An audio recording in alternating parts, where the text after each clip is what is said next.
Good evening, Arizona. Thank you so much for being here. We are overwhelmed by this turnout. We appreciate you so much. I am your Attorney General, Kris Mayes. I want to thank you for being here tonight, especially our Attorneys General who traveled to be here with us for our very first in-person AG Community Impact Hearing. We will be holding more of these hearings throughout the country to talk about and to gather information about the federal firings and the DOGE cuts that are harming people and communities across our country. So please help me give a warm welcome again to Arizona to New Mexico AG Raul Torrez,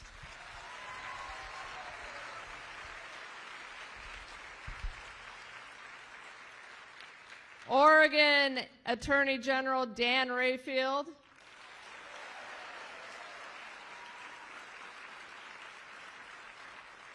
and Minnesota AG Keith Ellison.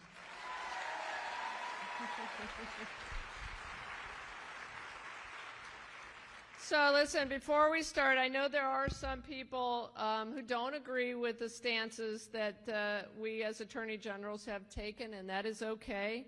In a democracy, it is okay to have opposing views, but there are also a lot of people here tonight who have lost their jobs or who have had to lay off their employees, and they are in crisis mode. So I want to ask that everyone please remain respectful tonight. We can share our viewpoints, obviously, without tearing each other down.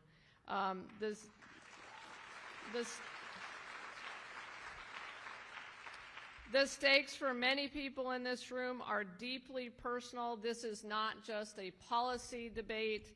It is their livelihoods, their families, and their futures.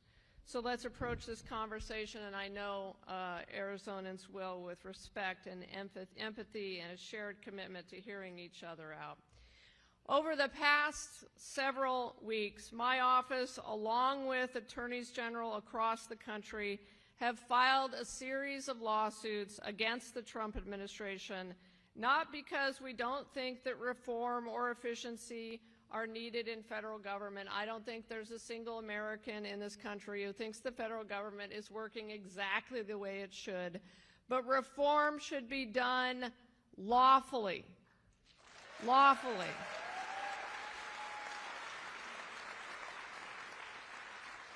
Through the constitutional processes that exist for that very purpose, not through unilateral decisions that upend the livelihoods of hardworking Americans, throw entire communities into chaos, or violate the privacy of American citizens.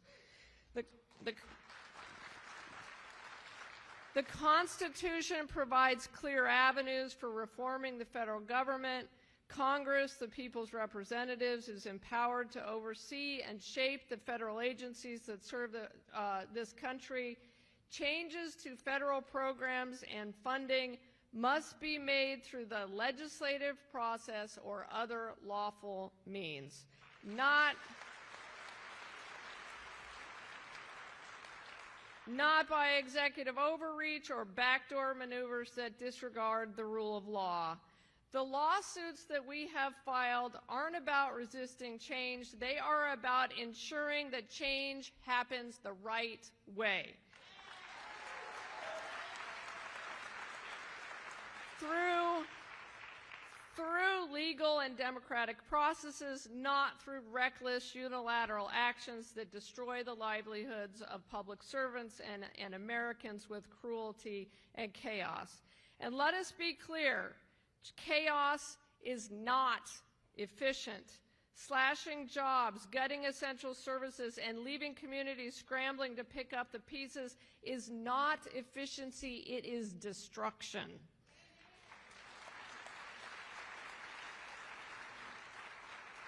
True efficiency comes from careful planning, collaboration, and respect for the law, not from haphazard cuts that abruptly destroy lives. Listen, heartbreaking emails and phone calls have been pouring into my office over the past month. The impacts to our entire state, and especially rural Arizona, are astounding. And as some of you know, I am from rural Arizona. We are here to listen to those stories tonight, connect the dots on how our communities are being impacted by these cuts and firings, and to hear how attorneys general like us are fighting to protect folks by fighting back against the chaos in our courts. It is important to understand that more than 70% of county health departments' funding in Arizona comes from federal dollars, and local businesses like Cozy Home and Flagstaff are having to lay off employees because the federal IRA funds are being withheld from our state's energy efficiency program, funds that would help a large number of lower-income Arizonans who are already facing high energy bills and to make their homes more energy efficient. Not to mention, it would help with utility bills in a state that has seen a massive increase in heat-related deaths over the past decade. We are fighting because it matters to workers, to families, to businesses and nonprofits, and to the future of our state and our country.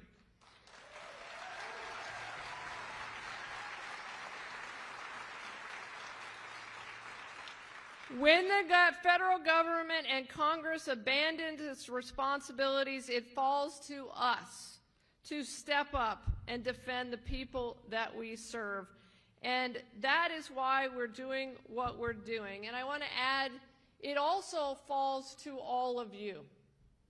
And each and every one of you who is here tonight is a patriot. You are a patriot.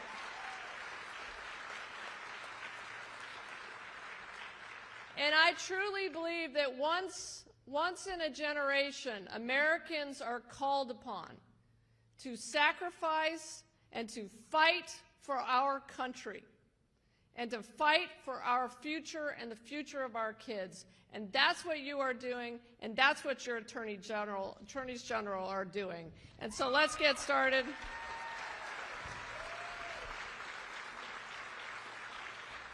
Let's get started, because this is about you guys tonight. I want to introduce my colleagues to give their opening remarks. Please welcome first New Mexico Attorney General Raul Torrez.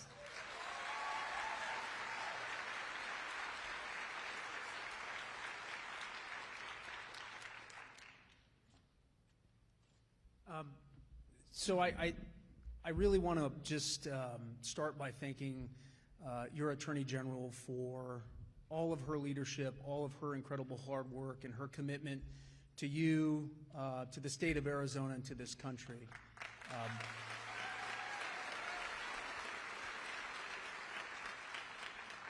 And, you know, I know there are a lot of complicated legal questions that are likely to arise. There are a lot of nuances that are built into the legal arguments that we've presented, but I think it's important to offer a personal perspective to give you a sense of my motivation and my understanding of how this is impacting lives and how it's impacting communities. I am the son of two very proud public servants. My mom was a career public school teacher, and my father was one of the longest serving federal prosecutors in the state of New Mexico. And one of my earliest memories as a child is waking up in the middle of the night, hearing something in the kitchen. The house was dark, and I remember going into the kitchen as a child, and there was only one light on in the house, and it was a light over the kitchen table. And it was my dad, and he was preparing for trial. I didn't understand what that meant. I didn't really understand what the work was. And it wasn't until many years later that I followed in his footsteps as a prosecutor, that I had some sense of the obligation and some sense of why someone would choose to commit themselves to others. And I hold that memory in my heart, and I think about it every single day, because what I hear in Washington, D.C., from the president and from Elon Musk and from others is a language that is stripped of any humanity.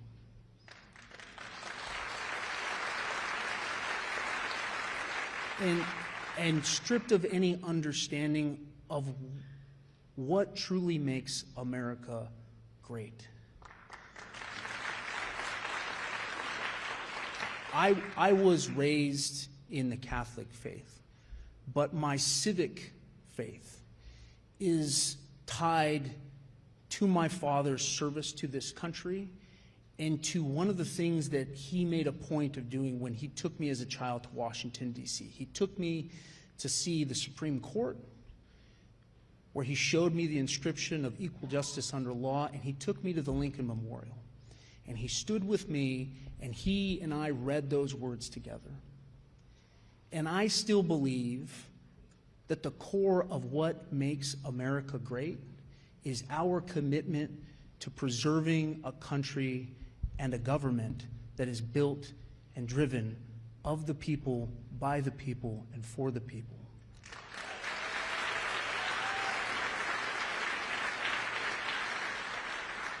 And what also makes this country great is the notion that we go about our work trying to find the better angels of our nature, and that we do so with malice towards none and with charity for all. It is the generosity of the American spirit. It is the hope. It is everything that my father committed his entire life to doing in service of others. He is not a sucker. He is not a fool.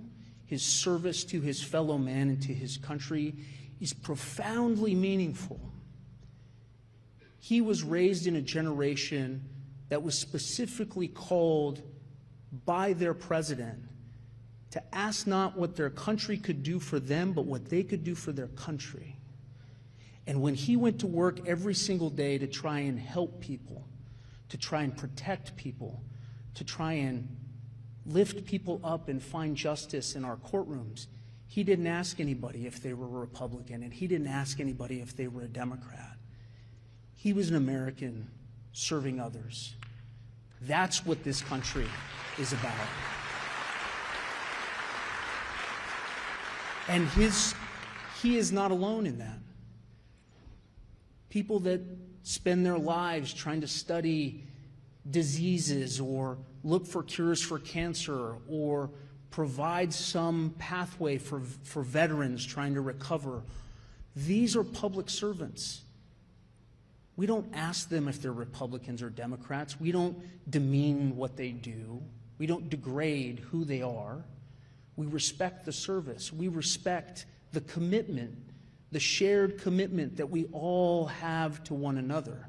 And look, I understand, as the Attorney General referenced, that not everyone agrees with the actions that we've taken. And as a former federal prosecutor and a federal employee, I can tell you I have been in so many meetings that I wished I could have a greater voice on the impact of a dollar spent or the efficacy of a policy decision or making government effective and smart and impactful. But you don't do that through chaos and disorder. You don't do that with mindless destruction of federal agencies. And you don't do that by disrespecting and dehumanizing America's public servants. You just don't do it.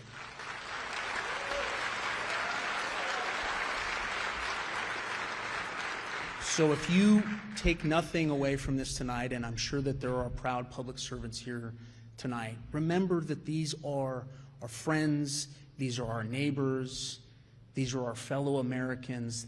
They have children, they have families, they are doing honorable work, and they deserve our gratitude. And if you want to make America great and you want to make the government work, then do it by following the law, by respecting the Constitution.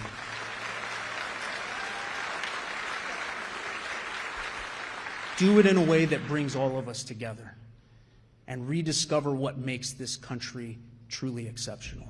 Thank you.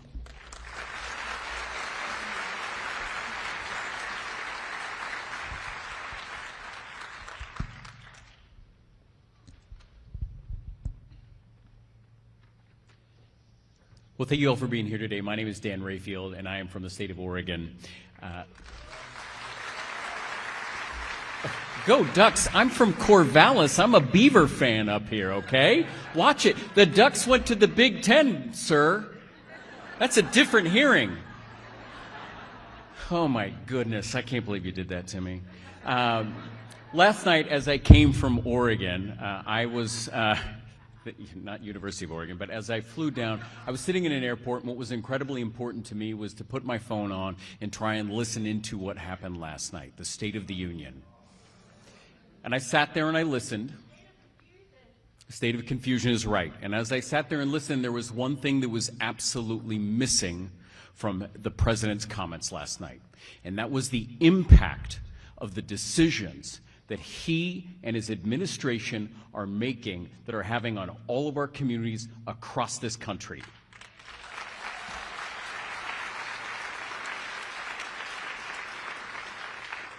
And that's why I found it incredibly important that as a team of Democratic attorneys general, we are going around this country to listen to you.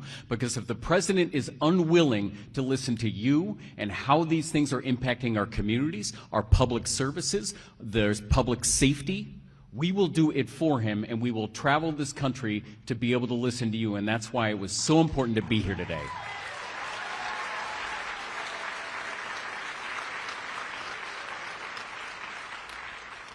And I am incredibly thankful for all of you that took time out of your day, your evening, when you could be doing so many other things to share your stories with us here tonight. So as we dive into this important discussion, I want to take a moment to emphasize something that is absolutely central to this issue. The president does not have unilateral power to simply disregard Congress's decisions, to dismantle essential services and parts of our government. The Constitution is clear. When Congress allocates money for the federal government, a new administration cannot prevent the money from being used for its stated purpose. In other words, while the president may be a powerful person, he does not have some sort of superpower that lets him travel back in time to veto the decisions that have already been approved.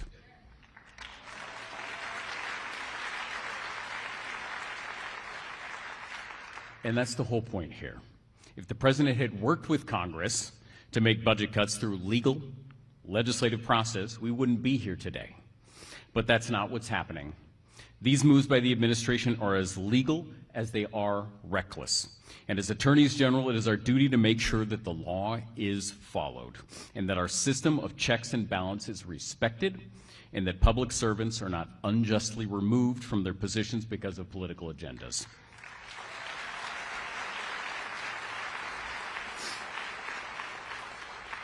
Across this country, from Oregon to Arizona to New York, over the past month, we have witnessed a disturbing pattern of federal workers being fired, pushed out, or silenced. Our office in Oregon has been inundated with calls and emails from people affected by these unprecedented and unlawful terminations. And I'm talking about people who work in our national forests and Department of Veteran Affairs, workers at our Bonneville Power Administration and the IRS, all let go with no notice, and in many cases, decades of public service. The stories we're hearing in Oregon are heartbreaking. One email received from a worker from the Portland IRS office when he lost his job, when right around Thanksgiving he learned of this stage 3 cancer had returned. Then just 1 week after President Trump's inauguration, on January 26th, he received his fork in the road letter that essentially said he could resign or risk being downsized, that's right, downsized, out of a job.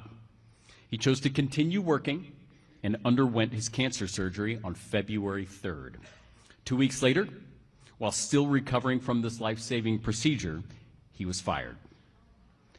What happened to him is careless, It's inhumane, and as he said to us, to tell devoted civil servants without any proof that their performance is inadequate is an injustice and it is illegal.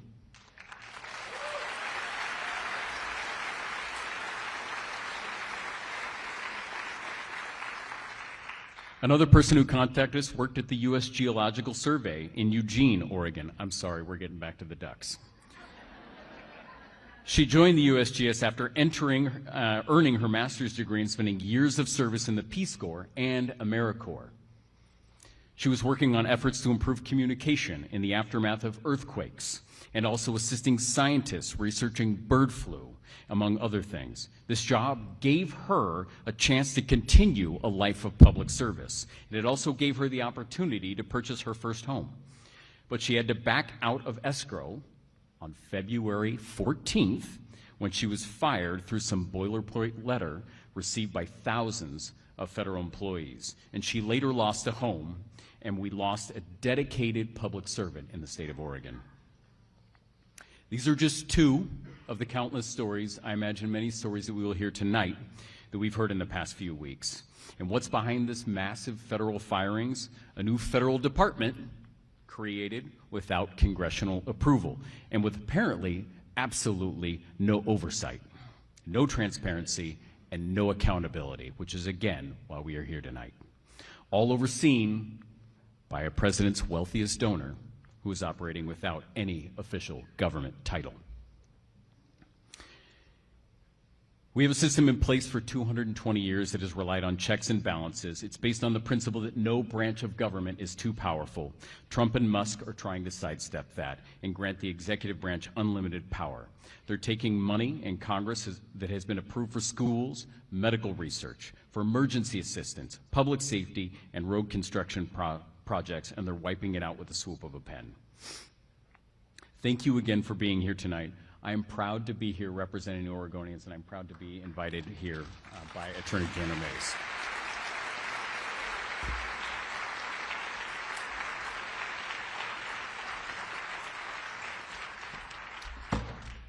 How you doing, Arizona? It's good to see everybody. We got a lot of Arizonans, Americans here tonight because you care so much about our great country. You may be wondering, why would an attorney general from Oregon, New Mexico, and Minnesota get on an airplane, come all the way here to be with you tonight? And the real reason is we all love Kris Mayes.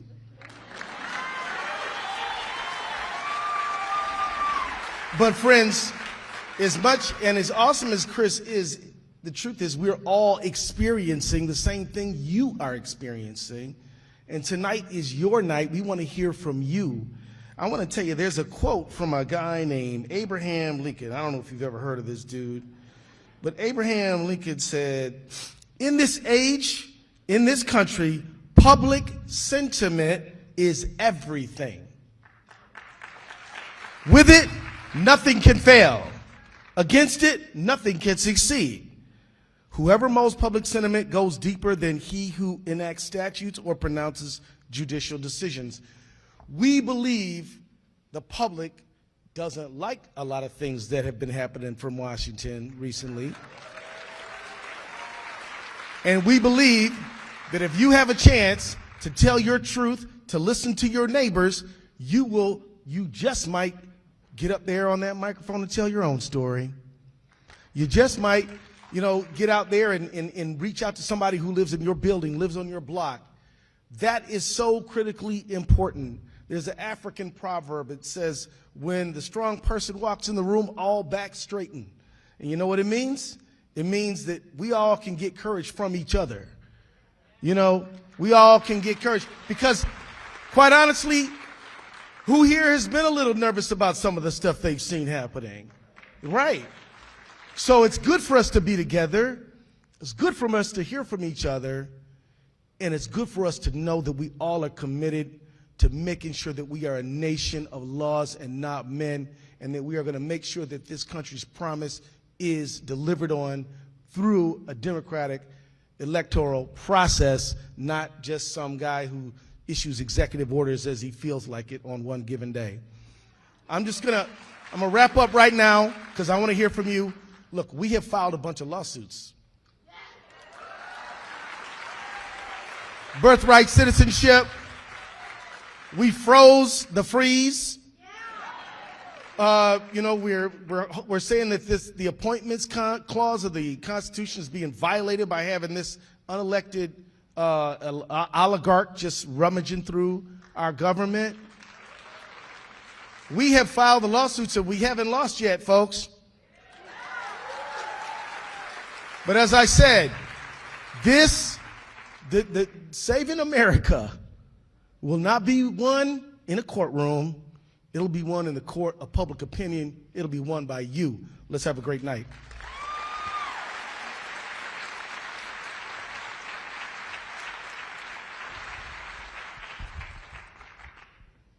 All right, let's get started. Uh-oh, got a little feedback. We're going to start, and I'm going to call 3 people up at a time. And Sophia here has the microphone. So we're going to start with Kristen Frey. So Kristen, could you come forward?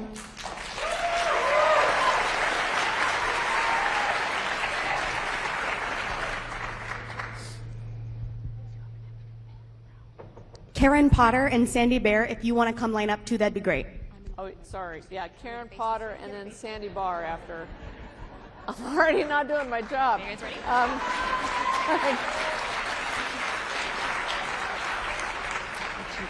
Hello, my name is Kristen, and until last week, I worked with vets at the Phoenix VA. I work as a music therapist with veterans who have unique medical challenges, TBI, polytrauma, PTSD, Agent Orange exposure, and for many years, the VA has embraced innovative treatments such as recreational therapy and creative arts therapy. I'm a board-certified music therapist.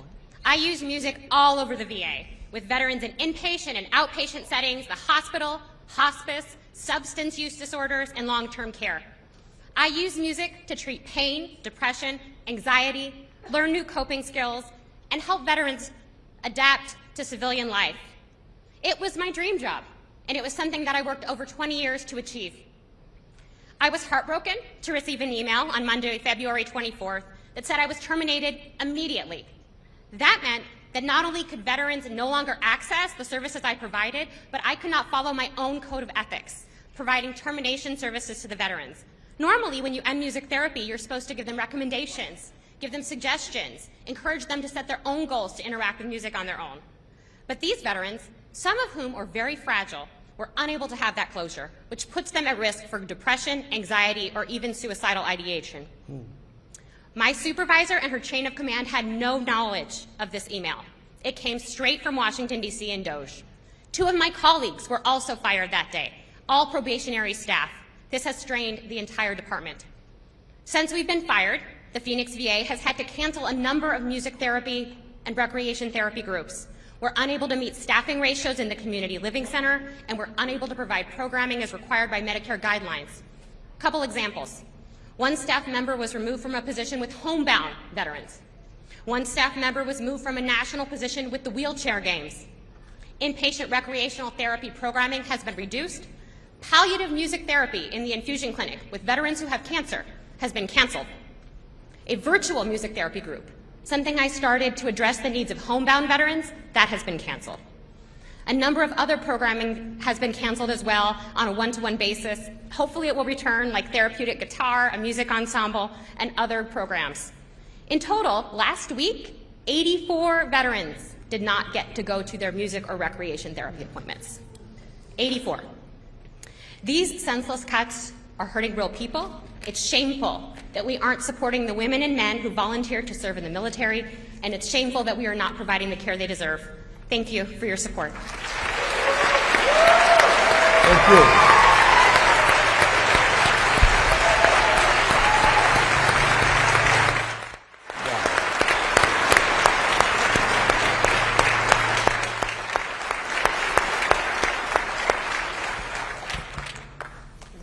Thank you so much, Kristen. That obviously was incredibly impactful.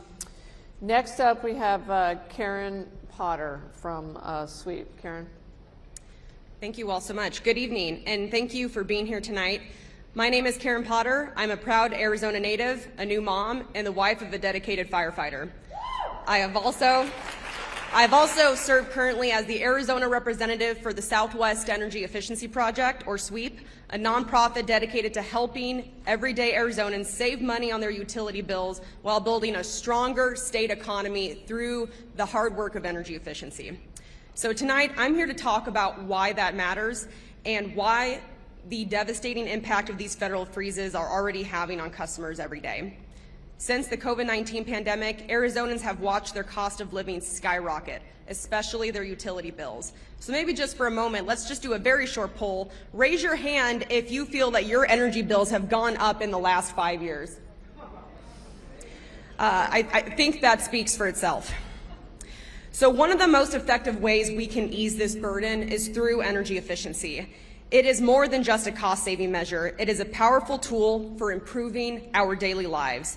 It means using less energy to achieve the same results, whether it's keeping our homes cool, cooking meals, or powering essential devices. By making our homes more energy efficient, families can cut their utility bills, reduce pollution, and enjoy safer, more comfortable living conditions. But the benefits go beyond individual households, as energy efficiency can lead to a cleaner air, a stronger power grid, and a more resilient future for all. But despite all of these benefits, and despite of the clear data-driven history of energy efficiency since the 1970s, the freezes are having a devastating impact, and many programs from the Inflation Reduction Act and the bipartisan infrastructure law are now currently placed on hold until further notice. So these funding freezes are creating barriers for advancing vital programs that help homeowners and communities adopt energy-efficient technologies. For many, these programs are key to reducing energy costs and improving their home comfort. A delay in funding has led to missed opportunities to weatherize homes, install energy-saving appliances, and upgrade heating and cooling systems. So thanks to what the Inflation Reduction Act has made available for tax credits, already more than 46,000 Arizona households have been able to improve the value of their home by adding insulation, repairing ducts and duct and air sealing, replacing outdated windows, and installing electric heat pumps. However, if these freezes continue, homeowners will have less opportunities to increase the value of their homes while contributing to the local economy. So let's talk about the economy next. Small contracting businesses were set to have a major boom from these programs, with the energy efficiency industry already rising to more than 40,000 strong across the state of Arizona. However, these jobs, I'll just say, these jobs do not require a college degree, and they allow people to support their families without a four-year university education, of which there are very few opportunities like that today. So without these resources, more and more contractors will continue to lose their jobs, and unfortunately, many in Arizona already have. Even though they have participated and they were hired to do these jobs specifically for these programs, unfortunately, they're out of luck. And since the 1970s, the Arizona Weatherization Assistance Program has helped more than 20,000 income-eligible households weatherize their homes and make their homes more safe and secure. And thanks to the bipartisan infrastructure law, weatherization has been extended, and since 2022, thousands of homes have been able to weatherize their homes, making them healthy, secure, and more energy efficient. So if these freezes continue, more than 800 households this year will be left vulnerable to indoor heat-related illness and even heat-related death due to lack of proper cooling equipment in their home. Weatherization contractors and practitioners were ready to help these families prepare for Arizona's extreme summer heat, but now that critical work, as we're fast approaching the hot summer months, is on hold until further notice. So I will just say, in a state where overnight temperatures are remaining above 100 degrees, air conditioning is not a luxury, it is a human right, and it is a lifeline.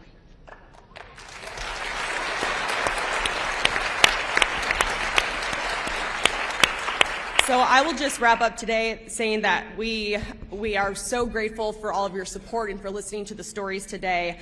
So we believe now is the time to act. We must restore and expand these resources and ensure that every Arizonan, no matter their income and no matter where they live, has access to the benefits of these life-saving programs. Thank you for your time. Thank you.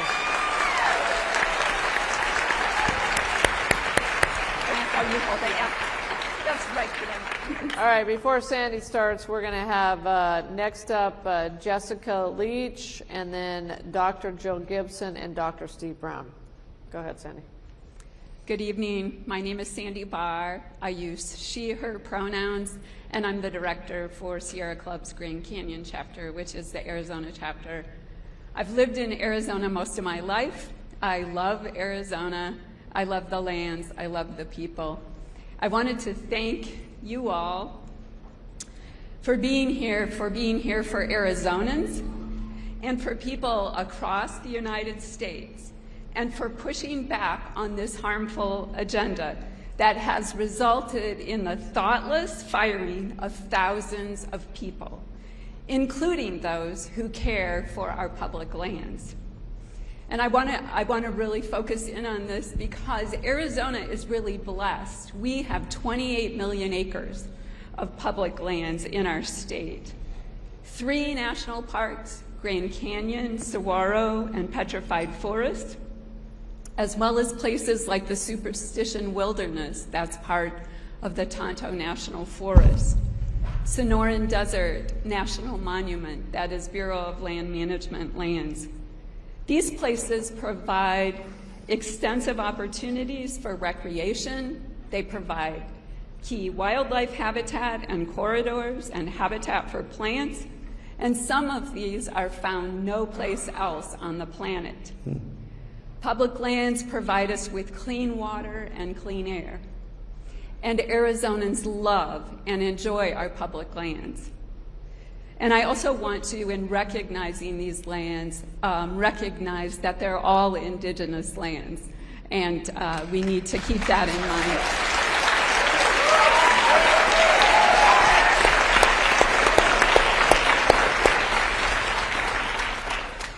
These lands are under threat due to actions by the Trump administration, including the firing of thousands of public lands workers who care for public lands and the people who visit them. At Grand Canyon, which is one of 22 national park units we have in Arizona, it's been reported already that the lines are double the wait times that they should be at this time of year.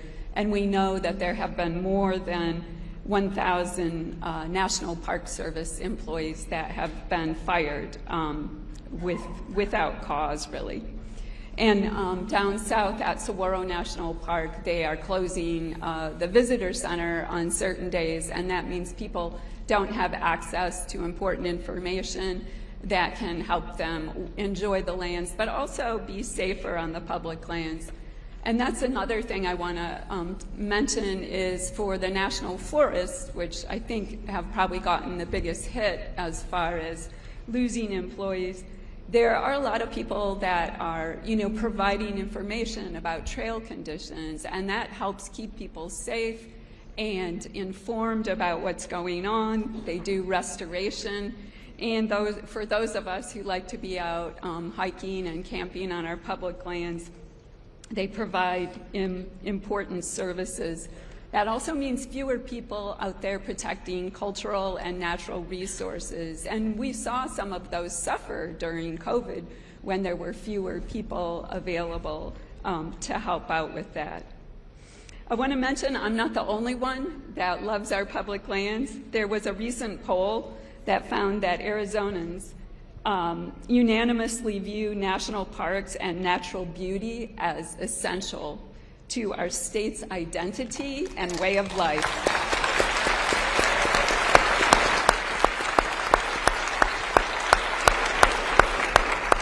They also agree that the government has a responsibility to protect public lands, that indigenous tribes should play a role in protecting and managing ancestral land, yes.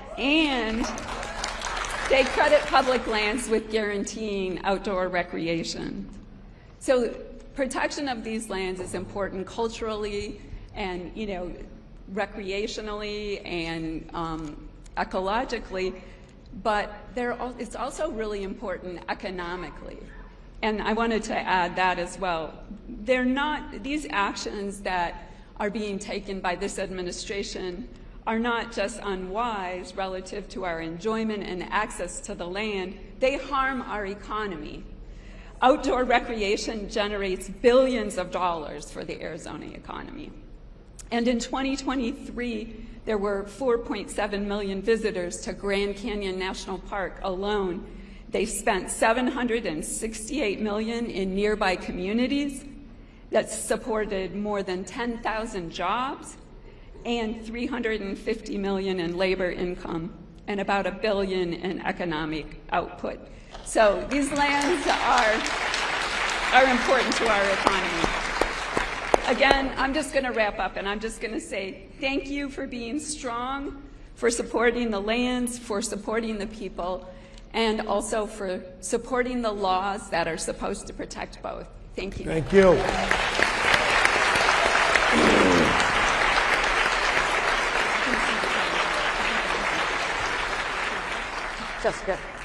Jessica Leach. Thank you. Hi, everyone. My name is Jessica Leach. My pronouns are she, they, and I'm the CEO for Prisma Community Care, the artist formerly known as the Southwest Center for HIV and AIDS. And I want to start off by saying that as a queer person, HIV and STIs are not limited to my community. Amen. Right? I don't want to ask everyone in the room, to verify that everyone's having sex, but I think it's a pretty safe assumption that 75% of the room probably is. Which means... Yes, which means everyone in this room, on some level, your communities or you are at risk for HIV and STIs. When the government froze funding, the funding that was provided to us through these grants allowed us to be the largest free HIV and STI tester in Maricopa County. Because realistically speaking, you want to come to us, probably not county, no disrespect to county. And we can also do treatment and prevention on site. We provide vital, necessary primary health care, mental health care. We provide case management and nutrition for low-income individuals living with HIV. All of these things are at risk because we were told that we were focusing on DEI and gender ideology. So in order to serve our clients, our community, not all of whom are queer, we were told that we had to take the very fabric of who we are out of our language. The grants that were written were specific for these communities to ensure that they could be protected so that all communities are protected. What you have done is allowed us to continue our work. 21% of my funding comes from federal grants. It covers 40% of my staff. I've already had to lay off 3 individuals that were vital to our operations. So what I need to ask is that you continue the fight and recognize our communities need you more than ever. Thank you. We will.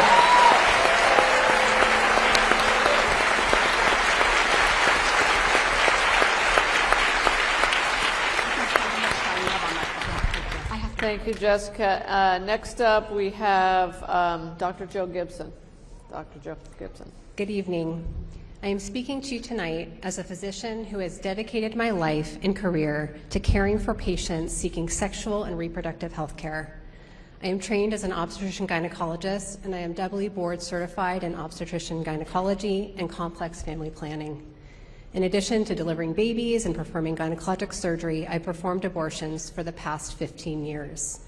I currently supervise 25 advanced practice clinicians and physicians in the delivery of essential reproductive health care at Planned Parenthood, Arizona. As a physician dedicated to this field, I have weathered the long storm of government interference into my intimate practice of medicine. I have navigated clinically useless rules and regulations, been forced to perform medical actions without any benefits to my patients, and been required to give patients information that I know to be untrue and misleading, all because non-medical politicians touting junk science are dictating how I take care of my patients.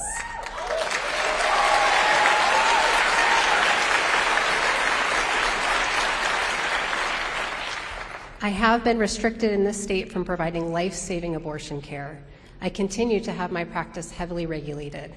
But we, the Arizona people, fought back, and the power of our voices restored the right to abortion in our communities. And we must continue to resist and double down on our efforts. The onslaught of misinformation, threats, and the propagation of non-evidence-based treatments and therapies coming from the new administration harms our patients and erodes the public's trust in the medical system. Since the election, I have heard patient after patient express fear that they will not be able to access care that they know to be critical to their current and future well-being. I took care of a patient last week who was crying, panicked about her access to contraception. She wasn't a candidate for the longest-acting reversible contraceptive device we have, a 12-year IUD, and she had to settle for a 5-year implant. She asked me, what am I going to do in 5 years? Will I even be allowed to have birth control? Will I even be able to afford it? Especially for my transgender patients trying to access gender-affirming care. The threat isn't remote. The reality is already here. In droves, patients are submitting paperwork to ensure their gender marker change requests are processed before that option disappears. Patients are seeking to stockpile medications knowing they may no longer be available. I've been receiving requests from patients previously receiving care at Phoenix Children's Hospital, which has halted gender-affirming care under a recent EO, begging to be seen. The fact that these bullying actions of our government are targeting the already most marginalized communities should infuriate us all. Clinical decision-making belongs to the clinician and the patient, never to our government.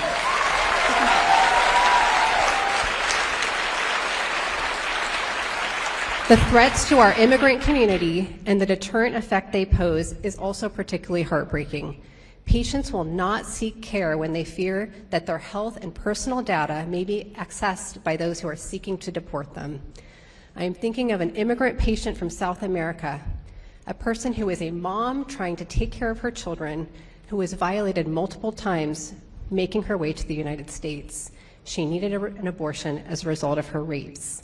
Everyone deserves dignified health care and to live with dignity.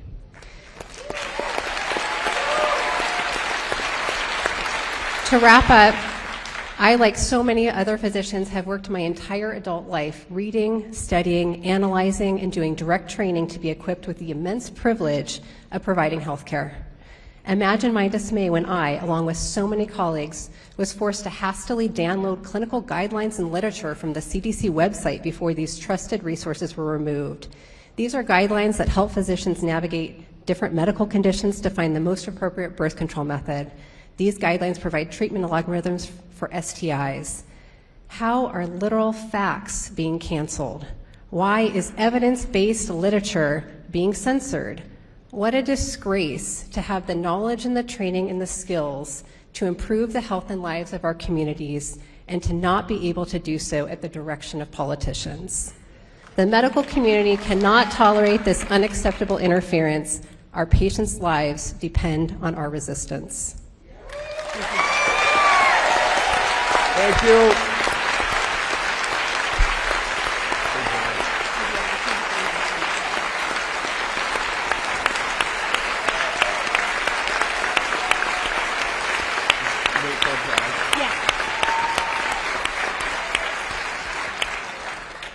Hello, Attorneys General. Thank you so much for being here. I'm Dr. Steve Brown. I'm a family physician here in Phoenix, Arizona, and I came to talk about impending Medicaid cuts. I'm here for my patients tonight.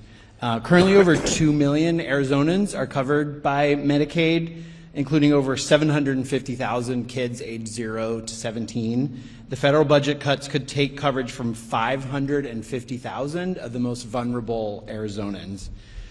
Martin Luther King said, of all the forms of inequality, injustice in healthcare is the most shocking and inhumane.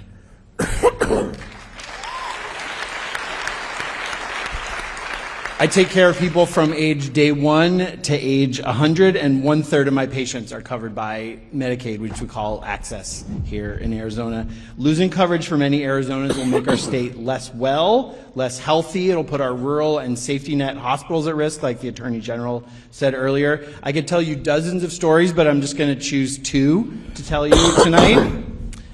Last week, I heard from one of my patients, Mrs. B, who takes care of her husband, Mr. B, who's debilitated from a stroke.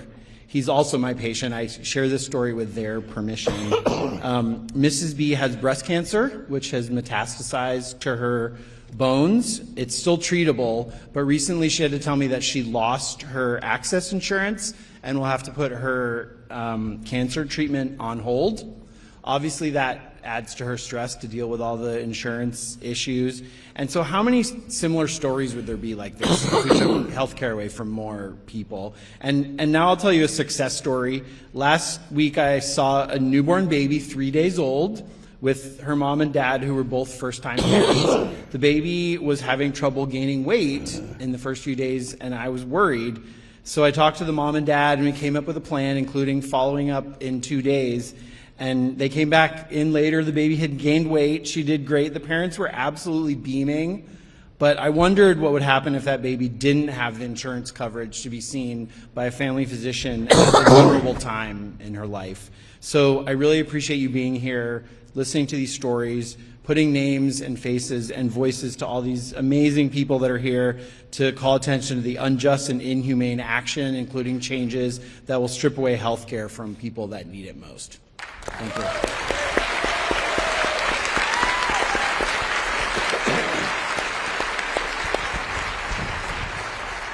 you. Thank you, Dr. Brown. Next up, we have Dr. Michael Robert, the superintendent for Osborne School District, Violeta Ramos and Felipe Carranza, both from the Osborne School District.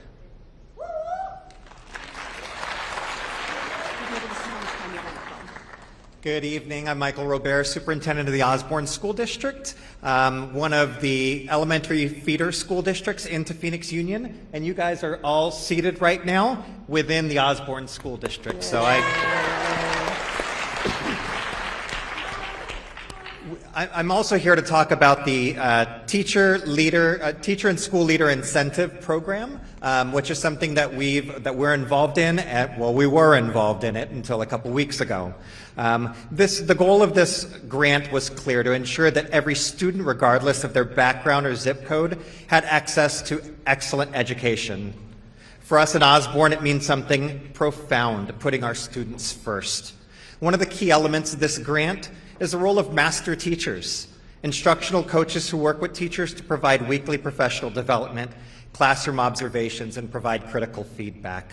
These coaches are instrumental in helping our teachers refine skills, especially our newer teachers, and to field test research-based instructional strategies rolled out across the entire campus. Additionally, mentor teachers lead grade-level teams and help their peers through coaching, fostering collaboration, and the sharing of best practices.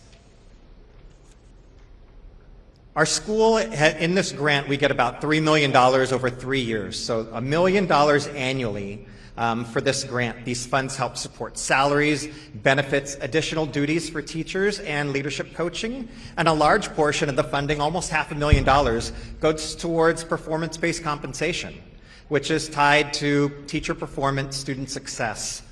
Another portion supports professional development and additional supports for our educators. However, on February 18th, we received troubling news that the Department of Education issued a cancellation notice for our grant, effective immediately, citing diversity, equity, and inclusion. The letter claimed that our grant, which is a component of the Teacher and Student Leaders Grant, was inconsistent with the federal priorities around DEI. What's concerning is that there was no specific mention or evidence in the letter as to how our grant promoted DEI over merit. The focus of this grant has always been on excellence in education, performance-based compensation, student achievement. As a result of this cancellation, Osborne's now facing a significant loss. $500,000, I mentioned, goes towards performance-based compensation. We've been working 2/3 of this year. The work's done, but the compensation's not going to be there. There's also $250,000 in salaries. I've heard, still to be paid between now and June 30th. And we've heard stories from people here. We're going to hear more stories tonight about people that have lost their jobs. I'm proud to say that Osborne's going to honor our contracts through June 30th, through the end of the school year. That's $250,000 that we did not have budgeted. We'll pull it out of reserves, and I'm proud of my CFO for great leadership and fiscal stewardship, and of my governing board for standing behind me and saying we're gonna honor these contracts. I also have my board president standing right behind me. I've got a meeting with her tomorrow. We're planning our agenda for March.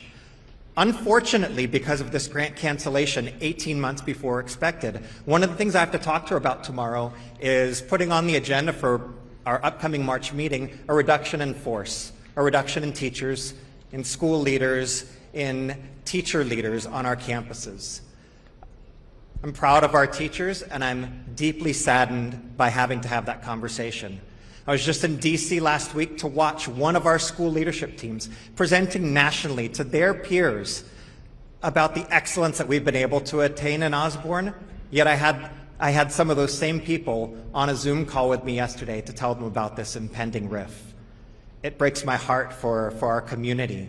Osborne School District's a district, I've got 7 school leaders, I've got 150 teachers, I've got 2,500 students that are counting on this.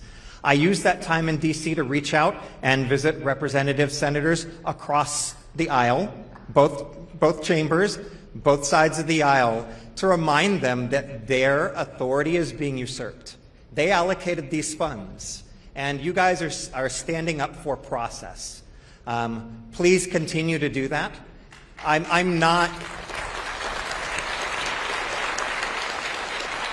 here to talk, I'm here to give voice to this, but that just is not enough for me.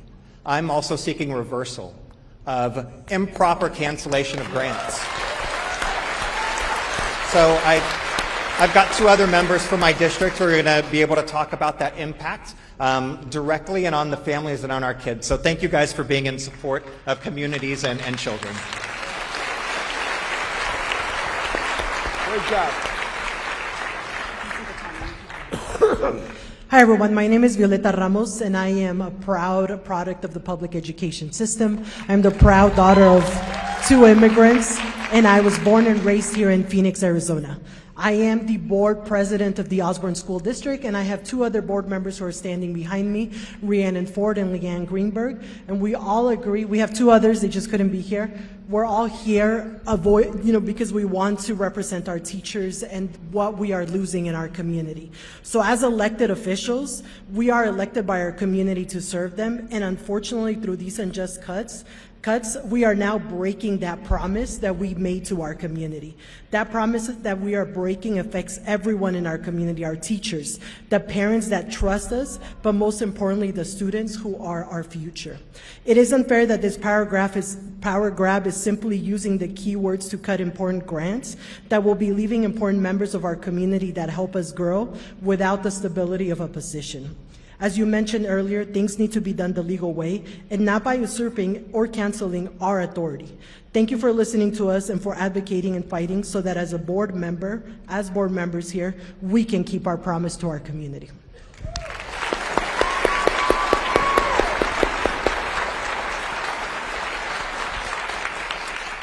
Good evening. I'm here to share how these federal job cuts are not just numbers on a spreadsheet. They are real people, real families, and real consequences. In June, I will lose my job. I am fortunate that the Osborne School District, will continue to honor my contract until then.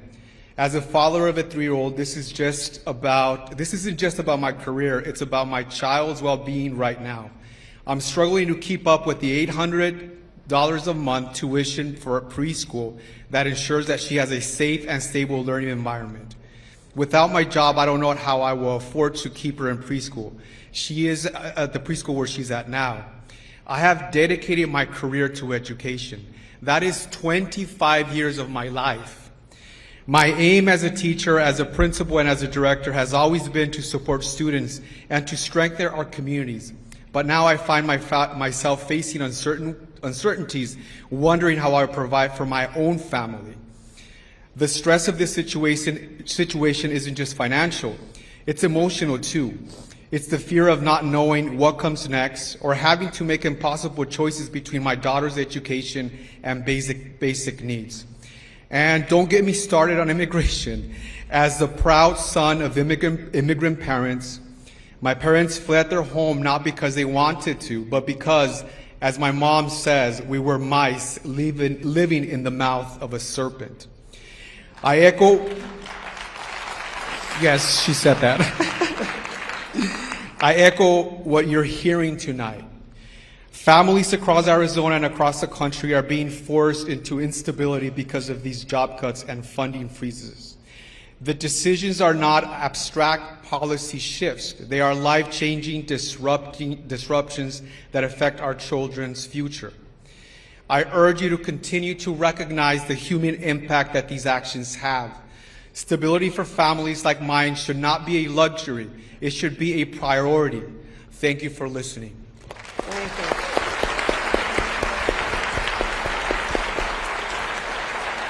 you. Thank you, Felipe. Next up, we have Liza Merrill and Elise Guidas and Adrian Udarbe. So, Liza, here we go. And then Elise.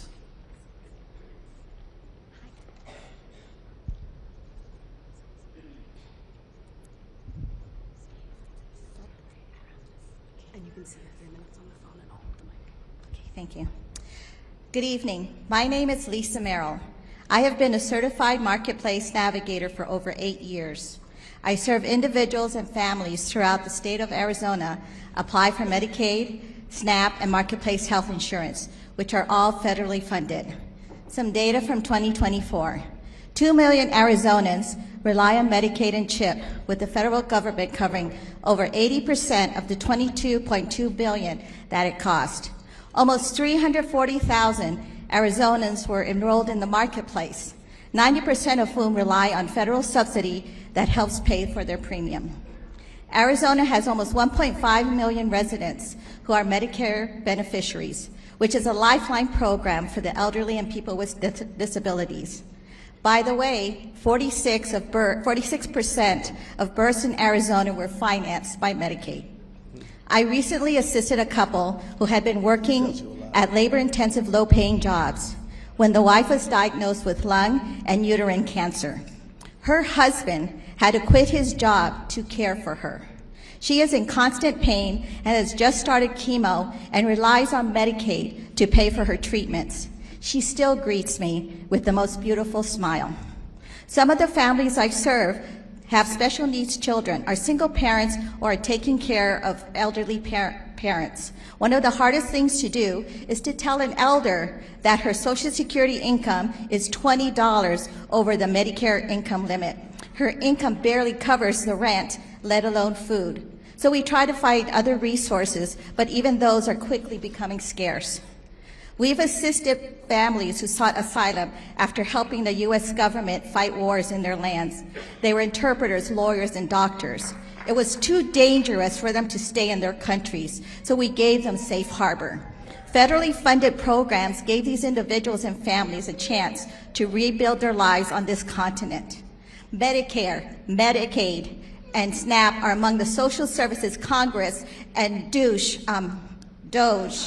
aim to cut to benefit the wealthiest 1%. These programs are the safety nets for working families and eventually for the fired federal employees. Just like all Americans, the individuals and families do not want handouts. What they want is a hand up, so they can work and continue to provide for themselves and their families.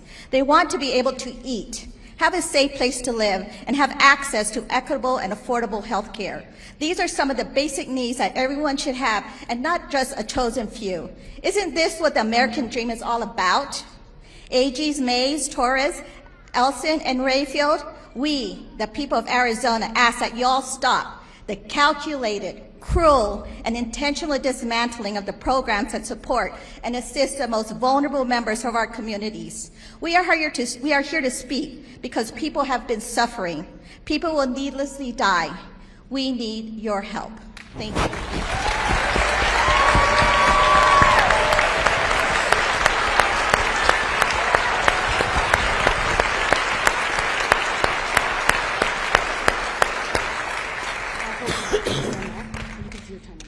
Thank you so much, Elise. So next we have Adrienne. Adrienne? No, I'm Elise. Oh, you're Elise. Yeah. I'm sorry. That was okay. Sorry about that. That was wise. Okay. Go ahead. Go ahead. Hi. Thank you all for being here. My name is Elise Gaitis, and I'm executive director of a nonprofit called Activate Food Arizona. We offer community-based food solutions in rural, urban, and tribal communities throughout the state. In the Valley, we're most known for our fleet of mobile produce markets called Provide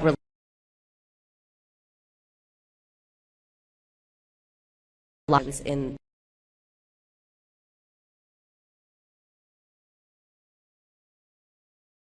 across Arizona, as well as in the surrounding border states and Mexico. I'll briefly share from two perspectives: ability to operate our businesses, and also from our customers' ability to access the foods that they need for themselves and their families. Administratively, several grants that we've relied on and planned on for the next year have been terminated, which has caused me to not only change program plans and put critical food initiatives on hold. It eventually could obviously mean layoffs for my organization as funding resource for food programs become more and more scarce. A lot of our funding partners are going to foundations and they're inundated, and there's only so few dollars that they have to give out anyway. So our pool of funds is getting smaller and smaller and smaller. The food that we sell to community comes from local food hubs, which aggregate from small-scale farmers throughout Arizona. In the last 12 hours, 2 of our direct suppliers have told me that their businesses will go under if these freezes aren't lifted pretty imminently. If they close, it'll have catastrophic consequences for the 60 or so family farms that they source from, but it's also going to cut off our food supply for local food economy entirely for our markets. Of course, the closing of these businesses goes far beyond a few people losing their jobs or few acres that have food already in the ground going to waste, which in and of itself is terrible, but it would have ripple effects on the countless other businesses and community members, including my own. Farmers make their crop plans in alignment with the USDA funds, meaning that there's already food in the ground that would have been paid for using the funding now frozen by the federal government. Without those dollars, the farmers currently out the cost and the sales that they'll get back from the food that they would sell. In our community, our customers on their SNAP benefits for fear that the administration will cut off their benefits entirely. Regulars of mine have told us that they're too afraid to get the foods that they need and are foregoing basic food staples in case their benefits are cut off next month. We're talking about seniors and families already experiencing significant financial barriers and food access issues. Our markets are very affordable and they do offer some relief to our customers, but they're pretty much useless if our customers can't access them or won't use their benefits to get the foods that they need. At sites where we provide access to food for patients enrolled in a diabetes prevention program, we've seen drastic dips in our sales, mostly because those customers are too afraid to come shop with us on the bus. Sometimes clinic staff are shopping for them and discreetly getting the food to the families. Other times they've just completely fallen off the radar because they fear an ICE raid at any moment. These patients already experience food insecurity and low income and have very few resources outside of our food programs, so their absence from our services is going to have detrimental effects to their health and well-being. I am setting up alert protocols. I'm handing out Know Your Rights cards, but it all feels futile. I can't convince my customers that it's safe to shop when it's not. I've built my program over the last 11 years into a trusted, reliable, and safe source for food. We've built lasting relationships with the community, our neighbors, who rely on us to feed their families and give them choices in an already limited food environment. What is happening is heartless and it's cruel and will have catastrophic consequences for the families that we serve and for our organization for years to come. Thank you so much for listening.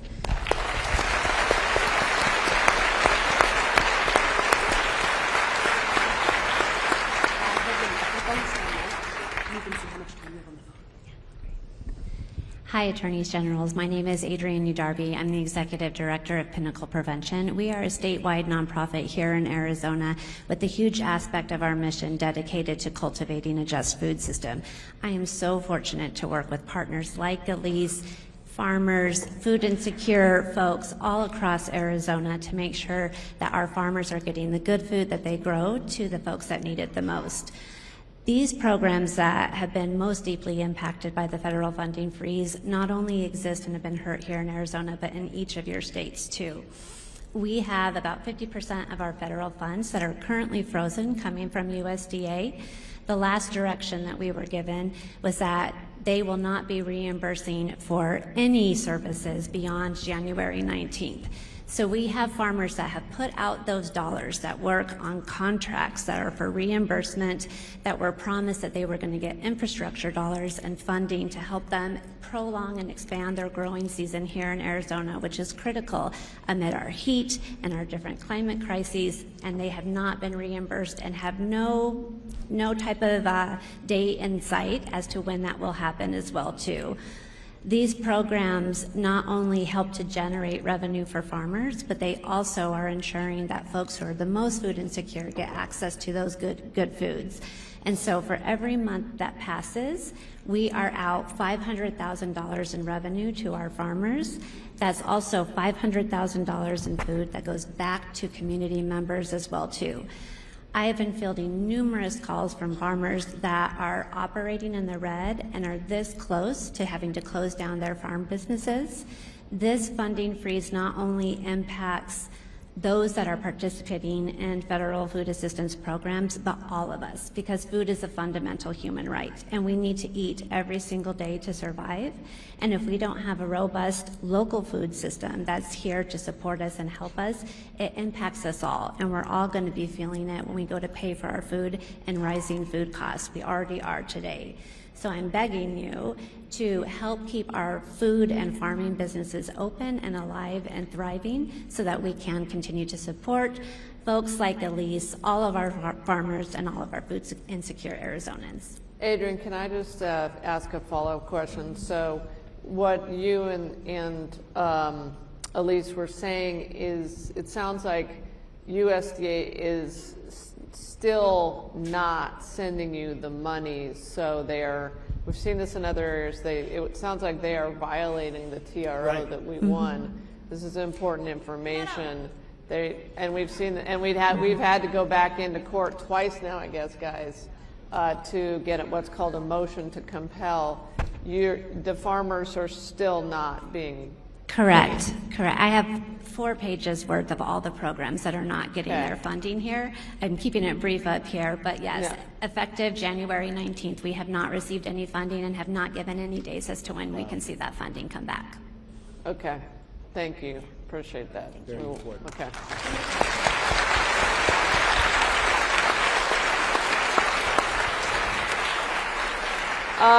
Next up, we have Ahmad Rashad and then Francisa Gill, and then we're going to open it up further. Come on. I'll hold the mic for you and then you see Good evening, everyone, and the Attorney General and your colleagues and all the citizens here. My name is Ahmad Rashad Bahaduri. I am the co-founder and vice president of the Afghan Tucson community. I drove from Tucson to meet you guys here, and as a former SIV holder, I want to make it a little clear. SIV is a special immigrant visa for people who serve with U.S. Army and State Department overseas. I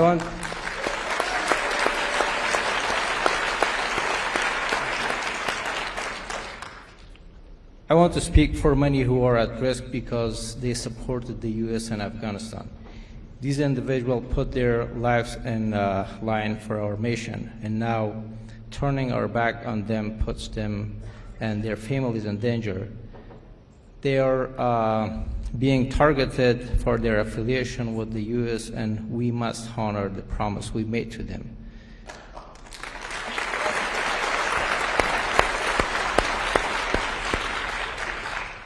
As someone that benefited from resettlement agencies when my family and I first arrived in the United States, cutting federal funds to resettlement agencies hurts SIV and refugee living in our communities. These agencies provide essential services like food, housing, medical care, and help with funding, job, and school for their children. Without this support, these families are left in a difficult, certain situation. The funding cuts have shattered the dreams of those who fled violence and persecution, trusting that America would offer them safety and fresh starts. These refugees have already risked everything to escape danger, and now they are being told that the only hope of surviving in safety in the United States is no longer an option for them. Breaking our promise to those who serve with us and those that are in need goes against the values that America stands for. We must stand by those who stood with us and keep our word to those that are suffering from the situation. Thank you.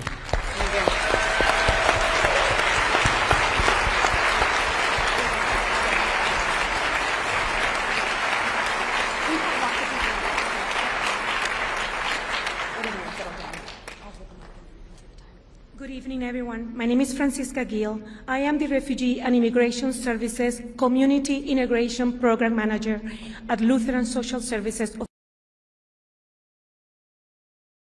Since 1970, LSS has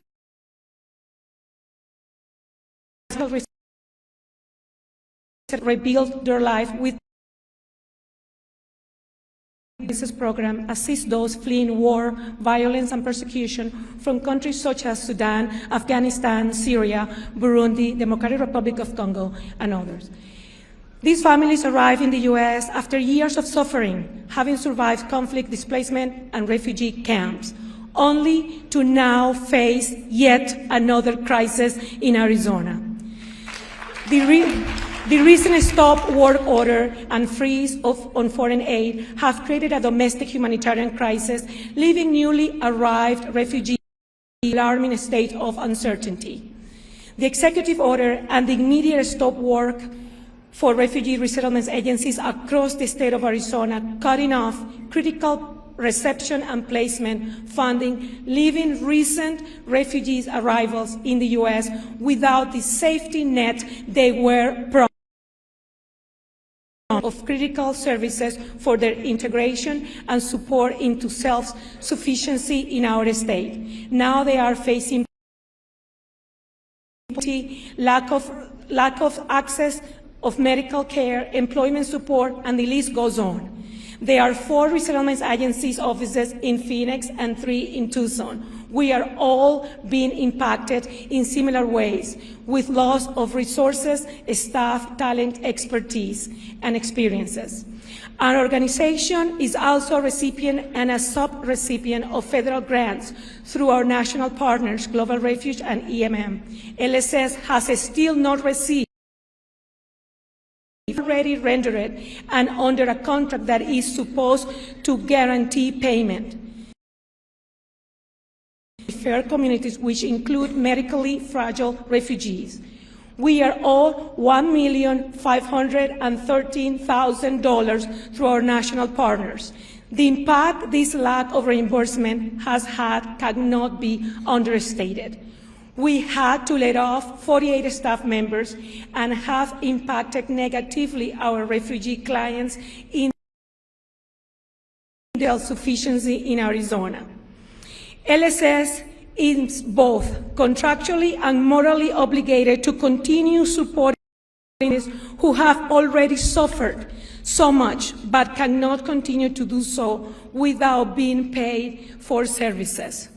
We have received in this fiscal year 300 arrivals in Phoenix and 148 in Tucson, including children. The total number of arrivals from all the resettlement agencies is around 1,072 individuals. Lastly, the reduction in arrivals, many of those were family members traveling to our here. Some blocked within a day or prior to arrival. This has been heartbreaking for thousands of people emotionally and reduces their natural family support systems that could have assisted further with integration and family self-sufficient trajectories. This is so inhumane. I'll ask for your support. Thank you. Thank you.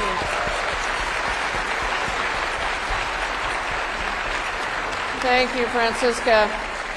And I think I heard you say you just had to lay off 48 employees. Is that correct? Yes. Okay, because of this. All right. All the resettlement agencies in Arizona are going through the same. Okay. Whether I'm still here fighting the good fight with all of you. Thank you. Right on. Thank you. All right. Next up, we have Tim Cox, then Brent Fine, and then Paul Russell. So come on forward, Tim, Brent, and Paul.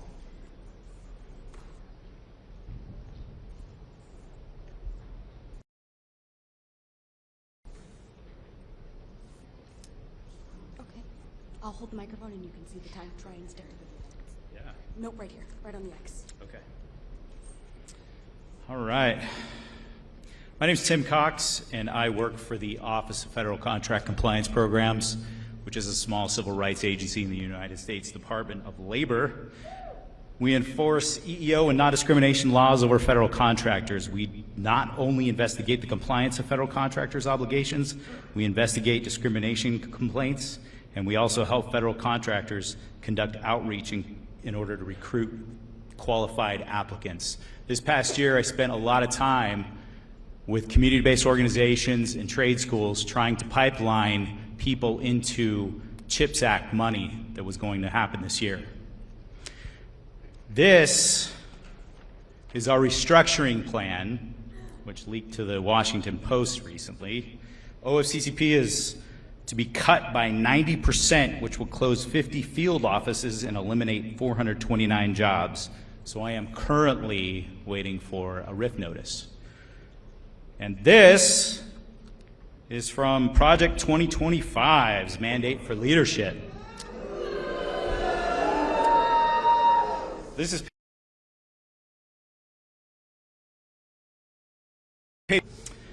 on day 2 of this administration, a 60-year-old executive order was revoked, signed by Lyndon Johnson, Executive Order 11246. And it's designed to ensure federal contractors do not discriminate and recruit qualified females and minorities. We do enforce 2 statutes for individuals with disabilities and veterans. So my issue is with veterans. But these cuts will most certainly have a ripple effect. Those practitioners of this work for federal contractors will most likely lose their jobs. I've already seen one person who has lost their job. Those companies that propped up to maintain legal and consultation help for these federal contractors, these people will go out of business. So this will have a ripple effect of thousands of jobs. But most of all, this affects job seekers. It affects employees that work for federal contractors and 2 of our most vulnerable populations, which are individuals with disabilities and veterans, which I am one. And yes, thank you. For those who don't know, OFCCP is the only federal agency that takes complaints of discrimination from veterans. And this is reducing our agency down to nothing. Some people may have heard that there is an agency that was just reduced down to 1 person, a political appointee today. Senator Kelly wrote a letter to OPM earlier this week, and in his letter he stated that nearly 6,000 veterans have already lost their jobs and been terminated from federal service at an unprecedented rate, and will all enter the civilian workforce with less protections. And while this blueprint strives to eliminate OFCCP, of course, they're just bringing it down to the bottom levels to where it's essentially going to be ineffective. And so, while my time is limited, I just wanted to say this. This isn't subjective. This is evidence. This is evidence. In less than 2 months, this administration has proved itself to be the most anti-veteran administration ever. Thank you for your time.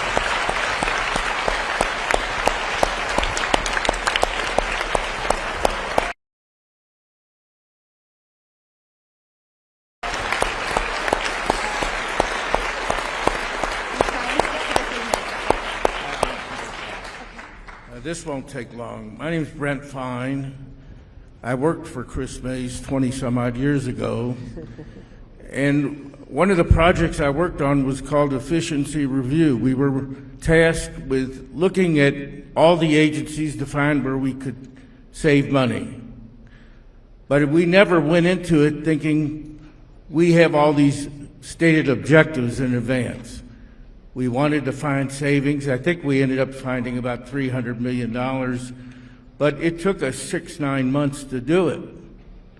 And it was it was a good process to do it. And then we presented it, and no one ever thought that they were going to do it all by executive order.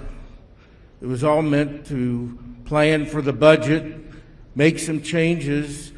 Some things you could do, like savings on efficiency on electricity and things like that, you could do, but you had to go to the legislature to get it done. So this plan that's going through right now in Congress makes no sense to me, and I wouldn't think it would make sense to anybody. It's just, they keep bringing up common sense. This is not a way you would do it. And not only that, it's already starting to, when I wasn't working for Kris, I worked for the Department of Labor, Bureau of Labor Statistics at the state of Arizona, where we collected employment data. There's already data coming out now showing that consumer confidence is dropping. The Michigan survey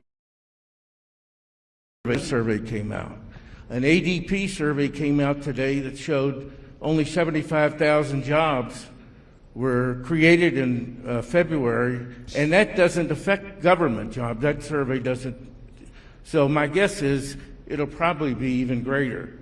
But not only that, all of these cuts by these organizations you're bringing out, they're going to have multiplier effects. Not only the federal ones, but theirs. And so you're going to see not only if they lay off 200,000 people, and when they're bringing up that they're going to people today, I heard that number, lay off half of IRS, you're going to lose consumer confidence, but it's also going to have this multiplier effect times that number, and we could be in a recession in 6 months very easily, because that data, when it comes out Friday, on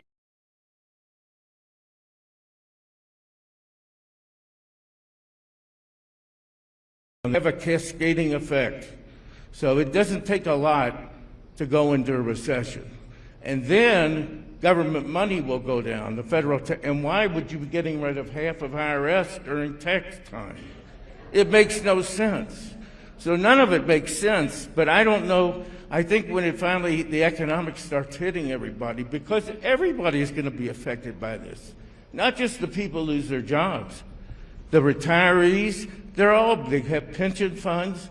The stock market will start going down. It's not going to be something that just affects a small group of federal workers. Thank you. Thank you, Brent.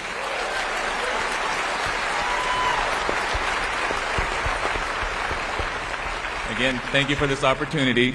I do know Kris prior. We went to high school together, so we were classmates. And I believe one of the attorneys general stated that, that we're here because we love Kris, but I loved Kris first. So. Good afternoon, good evening, attorneys general. I am Paul Russell, the Vice President of the Fort McDowell Yavapai Nation. I appreciate speaking today about the severe consequences of these federal budget cuts on Indian country, including my own nation. The situation in Indian country is dire. The massive budget cuts and firings implemented by the Trump administration have left us in a state of extreme concern. The impacts on tribal governments and economies are devastating, with potential consequences including reduced services to tribal members, layoffs of tribal government and enterprise employees, and reduced or eliminated grant funding for key projects. The uncertainty of the future is perhaps the most alarming aspect, as we are left questioning how much worse things will get in the coming weeks and months. Some real impacts have already been experienced. First, the pause or elimination of the Bureau of Reclamation grant funding threatens two major projects at Fort McDowell. Planned improvements to our golf course, a project that supports jobs, tourism, and economic self-sufficiency for the nation. Without these funds, these improvements stall, leading to lost revenue and cut jobs. Critical well rehabilitation at our Fort McDowell Tribal Farm, which provides revenue to our nation and economic opportunity for our people. Without federal support, we risk losing farmland productivity, which will impact revenue for our community. These cuts stifle our ability to be self-reliant and violate the federal government's trust responsibilities to honor tribal economic development. Second, closing 3 Bureau of Indian Affairs offices in Arizona, including the Western Region office in Phoenix, will directly harm Fort McDowell. This office supports tribal governance, law enforcement, and land management, key functions that will now be delayed or neglected due to the closure. Our law enforcement and emergency response rely on timely Bureau of Indian Affairs support. With this office closing, public safety in our community is severely at risk. The shutdown also hampers infrastructure projects that require Bureau of Indian Affairs coordination, creating bureaucratic bottlenecks and slowing essential services. These budget cuts not only undermine tribal sovereignty and economic self-sufficiency, but also erase years of hard-earned progress throughout Indian country. The reversal of this program is a bitter disappointment, forcing us to take steps backwards instead of forward. On behalf of the Fort McDowell Yavapai Nation, I respectfully and strongly urge you to take a stand against these devastating cuts. We need you to demand that the federal government honor its commitments to Indian country. The future of our tribal communities depends on your actions. Thank you.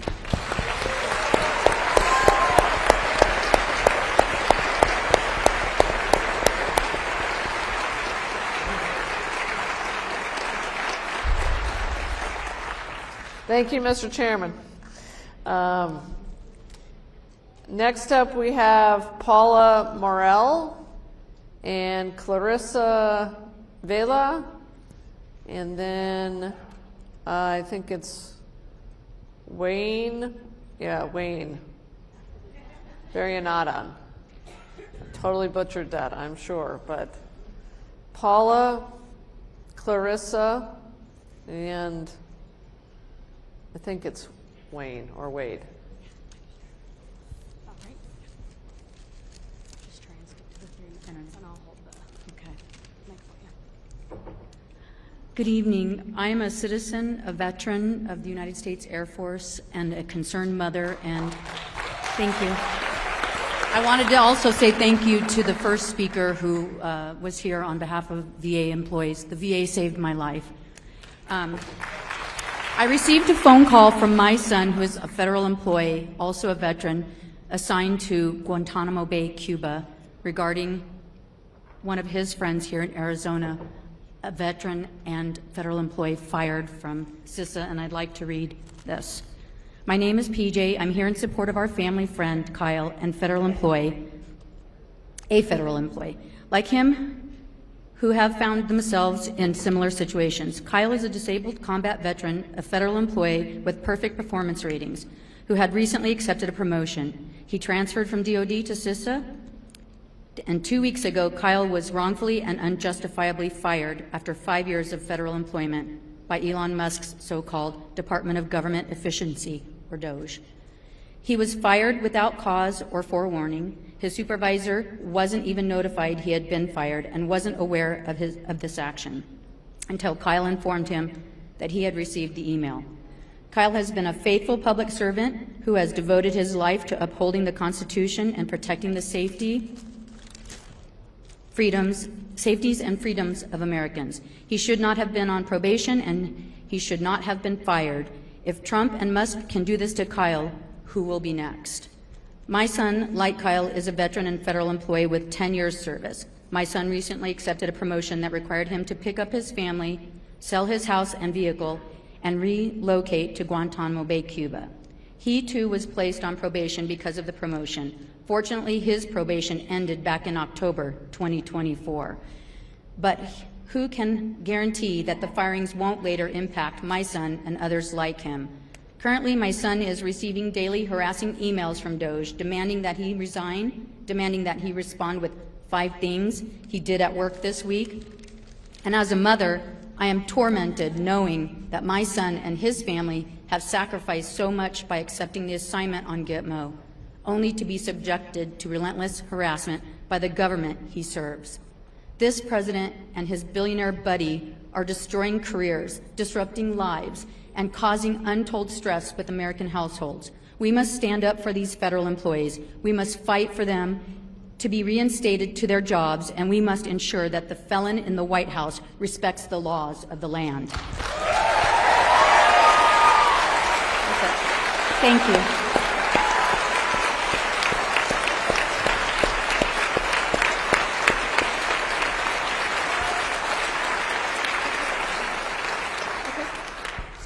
Thank you. Try and stick to the yes. Hi, my name is Clarissa. Hi, y'all.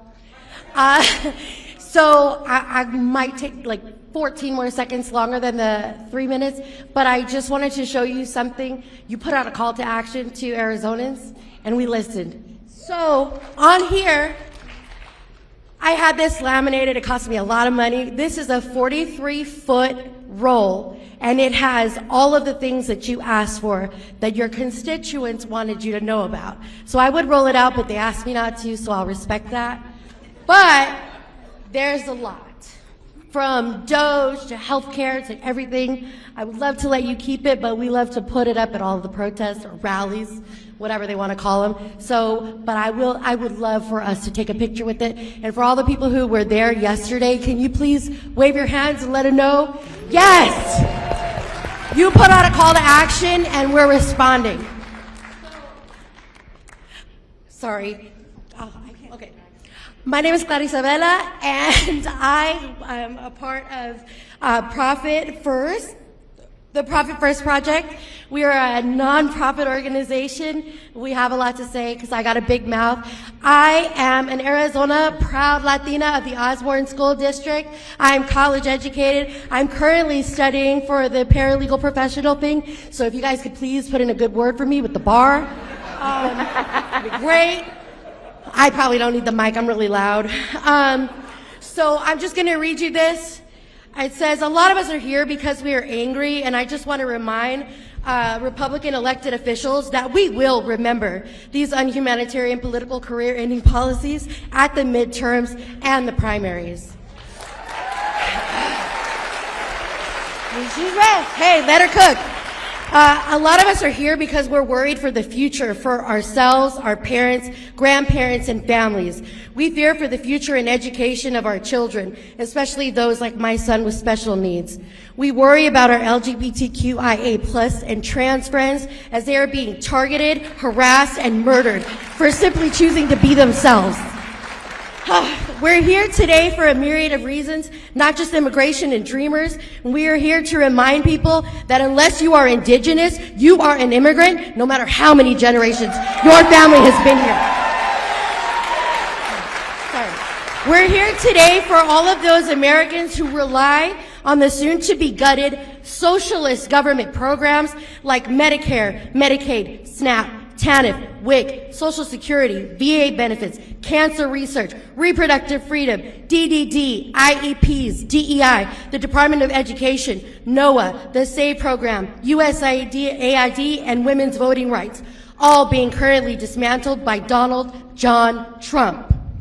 And I would like to just point out that immigrants and dreamers pay taxes at a higher tax rate than Americans, collectively paying almost $100 billion a year into programs that most Americans rely on, but they are not eligible to benefit from, all while Donald Trump and his sugar daddy, Elon Musk, pay zero in federal taxes, while profiting and grifting off the backs of hardworking Americans, immigrants, and dreamers.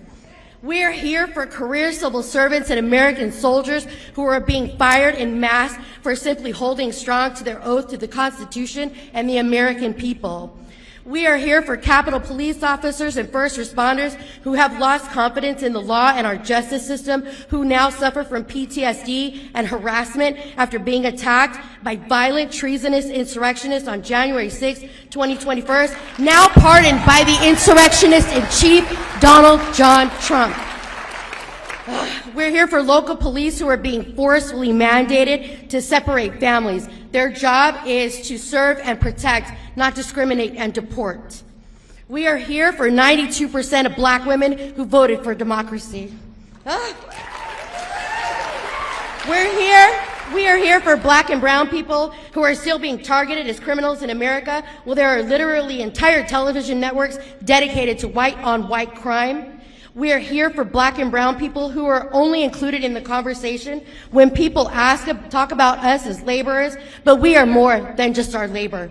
We are doctors, we are lawyers, we are scientists, we are engineers, we are nurses, teachers, senators, Supreme Court justices, and even future presidents and presidentas.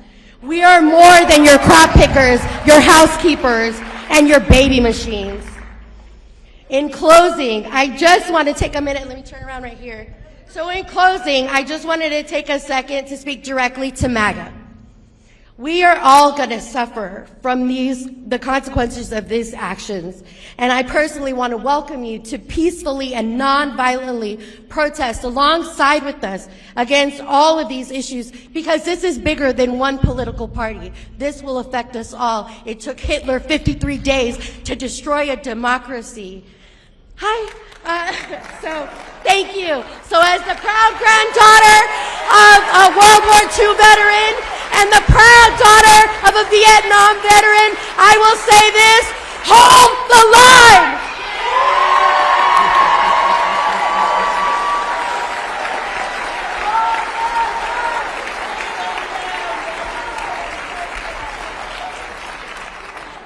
All right, well, that's going to be hard to follow, but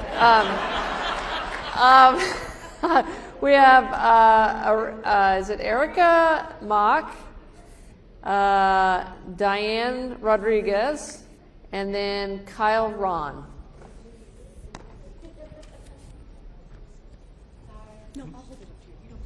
Okay. My name is Wayne Warrington.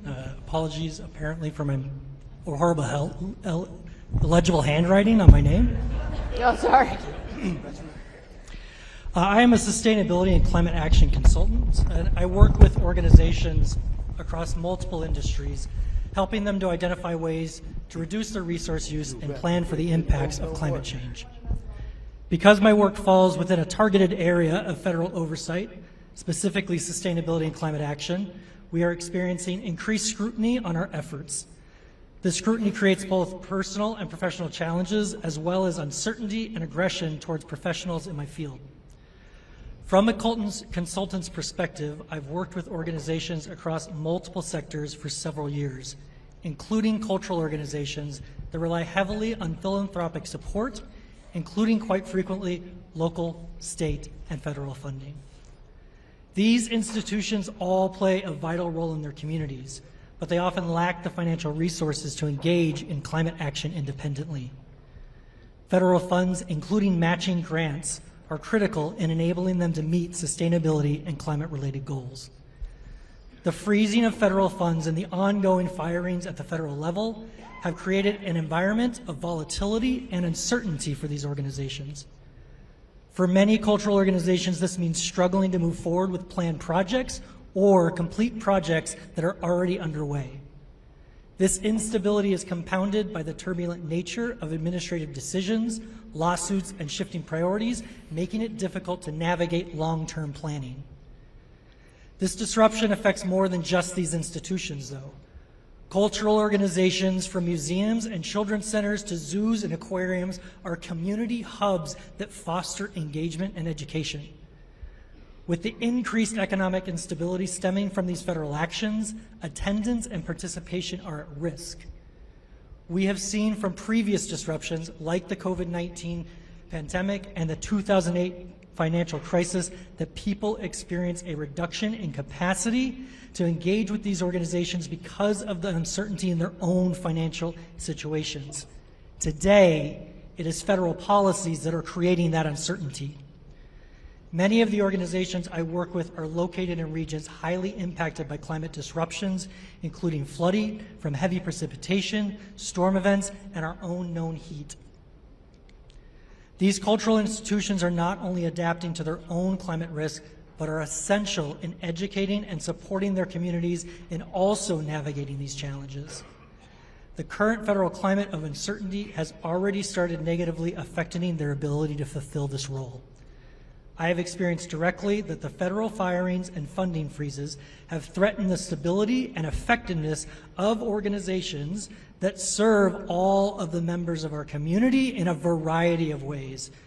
I applaud your efforts in listening to public experiences and urge you to continue sharing the real impacts of these federal filings and funding freezes. Thank you. Thank you.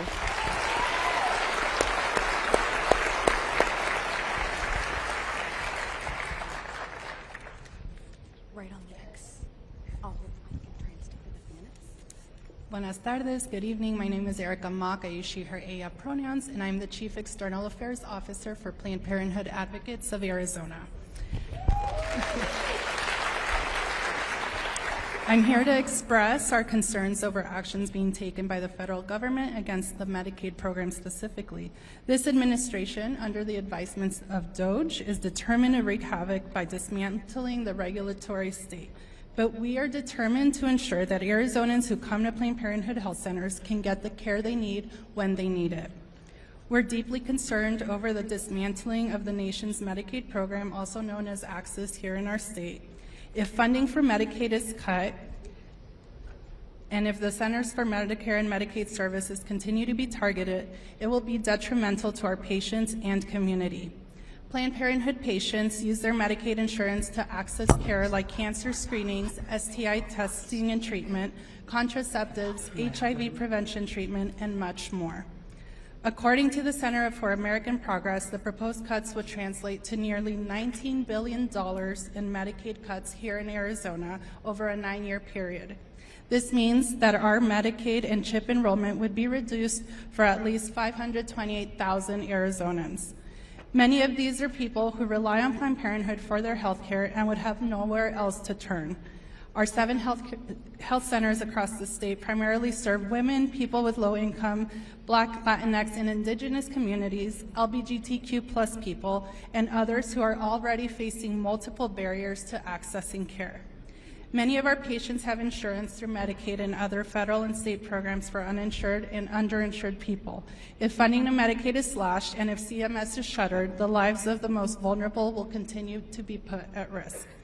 We're a trusted partner in the communities we serve. These federal actions are an attempt to continue breaking the healthcare system as a whole, instead of working to expand access to essential and life-saving care. By cutting Medicaid along with other resources, we'll only continue to deny Arizonans and millions of Americans the care they need. It will lead to further reduced access to contraceptives, cost spikes in STIs, and further exacerbate the Black maternal mortality crisis we're seeing, just to name a few things. Public officials are supposed to help the communities they serve, but instead the federal government is working to deny millions of people access to essential life-saving health care.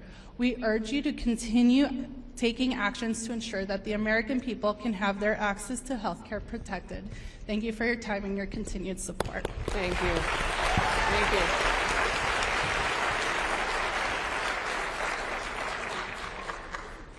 I'm speaking for Diane Rodriguez. She had to go home, so I'm speaking on her spot. How many of y'all like to go to the airport and wait in the long TSA lines? Well, if it keeps going this way, it's only going to get worse. My name is Jeff Thiemann. I've been a proud TSA employee for 22 and a half years. I'm not just an officer. I'm a father of 4 young kids ranging from 6 to 8 years old, and I serve as a local union steward for TSA AFGE 1250, which serves Arizona and Nevada for our TSA workforce. I stand before you today not just as an employee, but someone whose livelihood and whose family's well-being is directly impacted by the recent budget cuts and firings. These cuts don't just affect numbers on a spreadsheet. They affect real people, people like me, my coworkers, and our families. When staffing is reduced, we aren't just losing colleagues.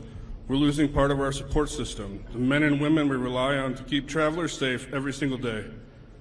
Fewer officers mean longer lines, increased stress, and greater security risks. That's right. It puts an enormous strain on those of us who remain, forcing us to work under tougher conditions with fewer resources, all while knowing that our own jobs could be next on the line, I'm sorry. As a father, this uncertainty is frightening. I have 4 children who depend on me, not just for financial stability, but for the security that every parent wants to provide. The thought of losing my job or seeing my coworkers struggle to make ends meet is heartbreaking. We've given years, decades in many cases, of service to this country, and we deserve better than to be treated as disposable. We must stand together to push back against these cuts. We must remind decision makers that national security is not something that you cut corners on. The work we do matters, and the people behind the uniforms matter. Let's fight for our jobs, our families, and the safety of the traveling public. Thank you. Thank you.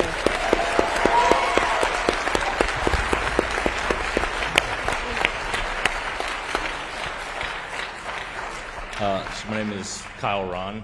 Paula kind of introduced my story back there, and I actually just got back from D.C. last night as Senator Gallego's guest for the joint address. All right. So I don't really need to go into my backstory or why I'm here.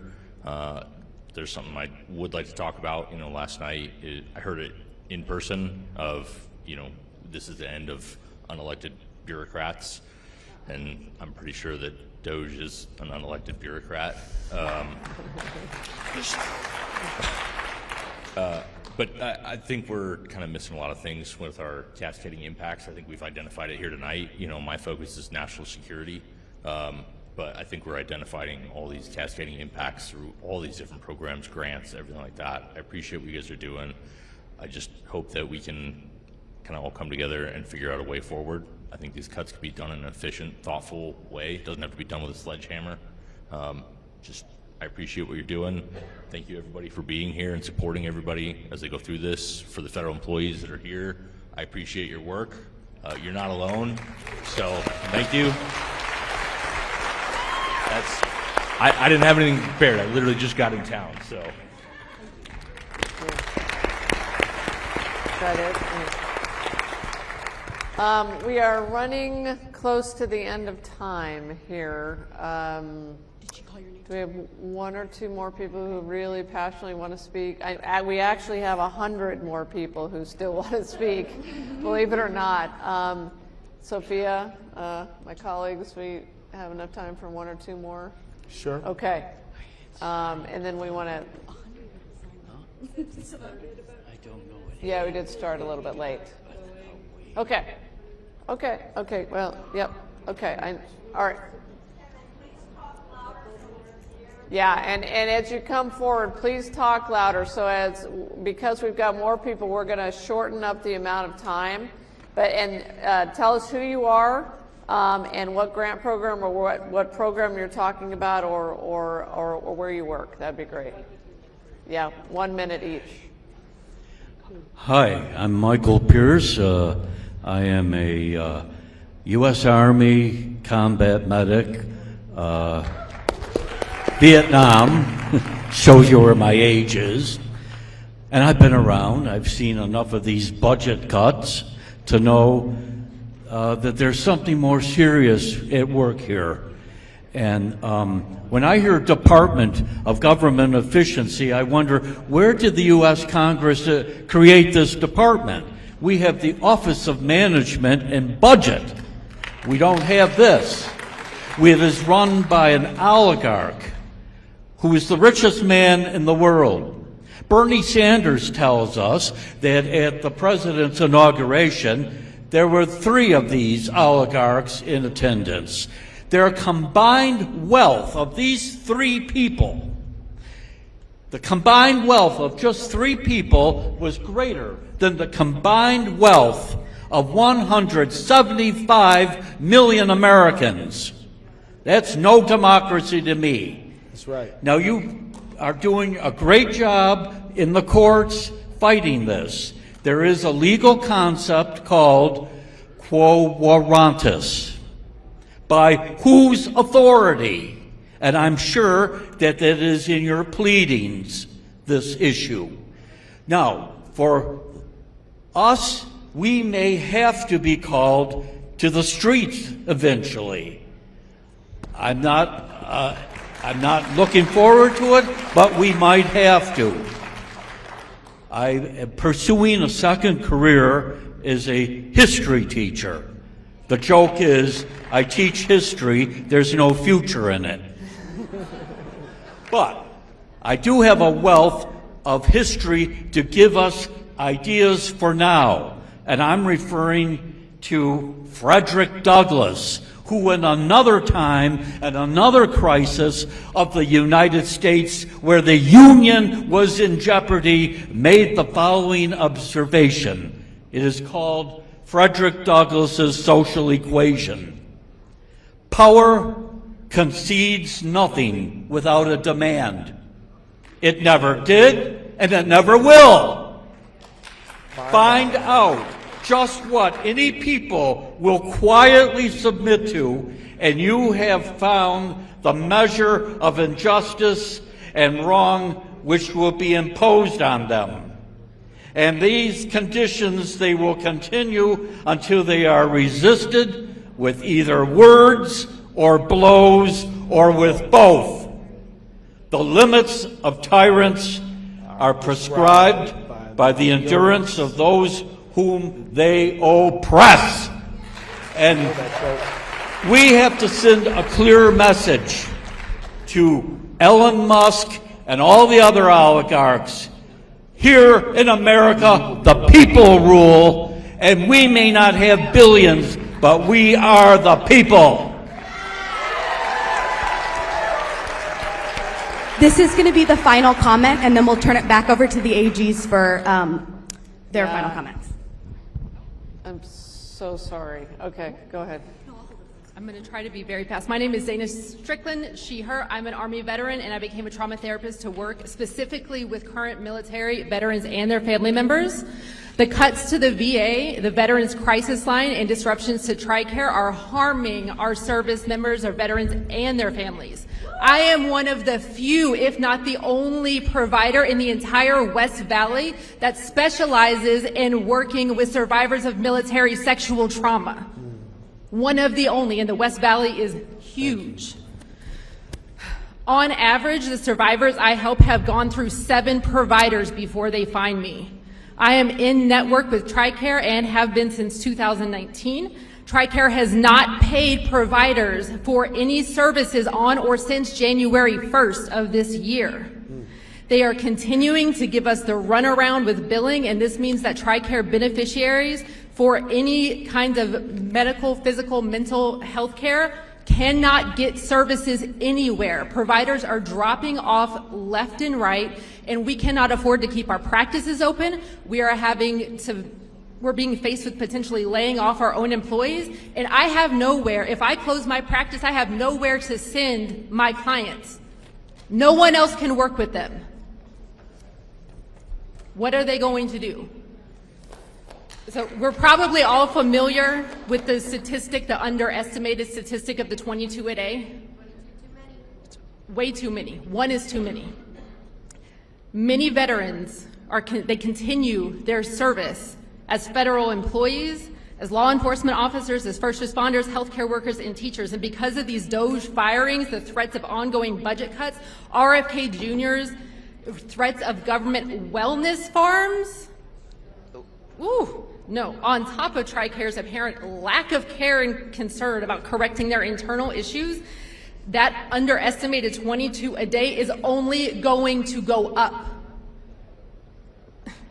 These reckless actions are literally going to cost service members and veterans their lives.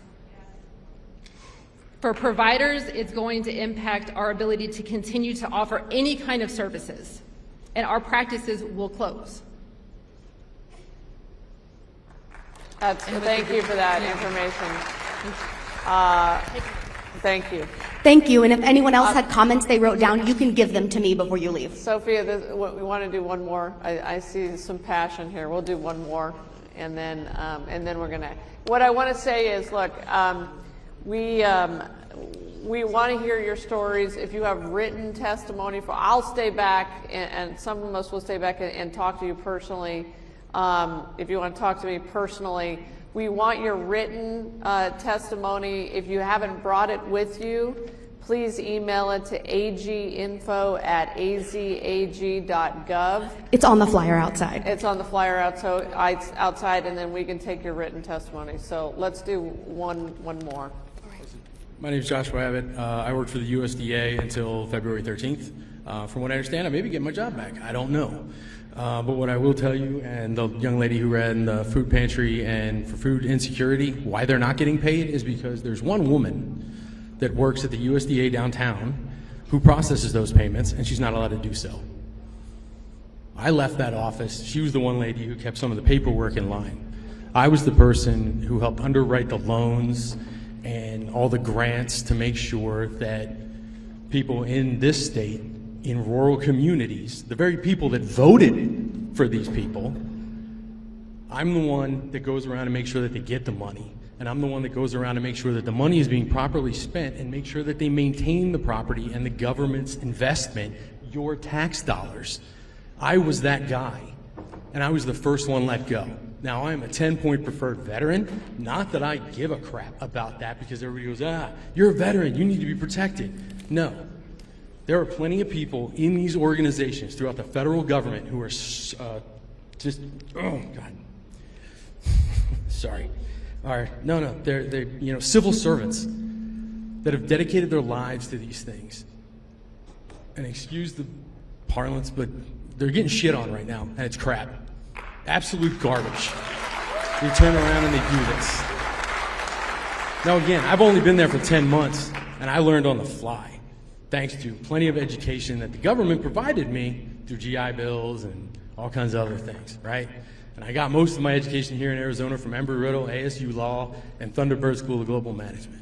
That's where I learned all these things that are going to help me succeed in this particular arena. I spent 10 years almost in the United States Army, serving this country. Now, with those degrees, but I didn't do that. I went back into public service. Chris, we met before because I was running an LD27 for the state Senate seat, and I decided that when this job was offered to me, I could help rural Arizonans more by taking this job than I could by just serving the people of Peoria. And I regret that now. Honest to God. And these are the same cuts that are going to hit either one of your states.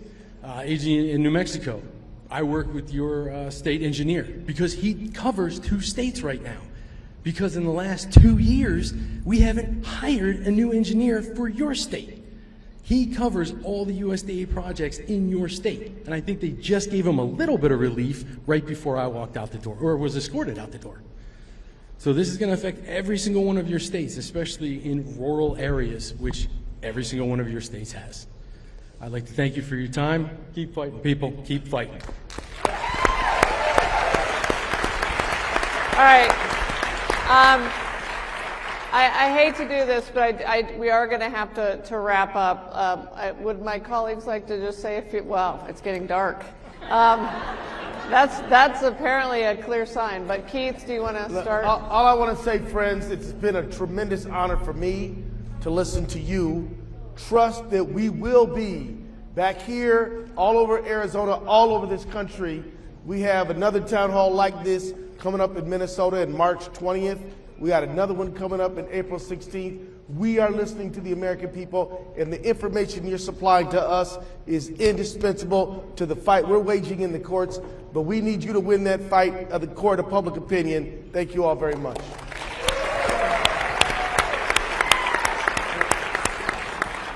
Thank you for taking the time to share your stories and be here tonight with all of us. It's incredibly impactful. We can't do our jobs without your stories. It's incredibly important. Thank you.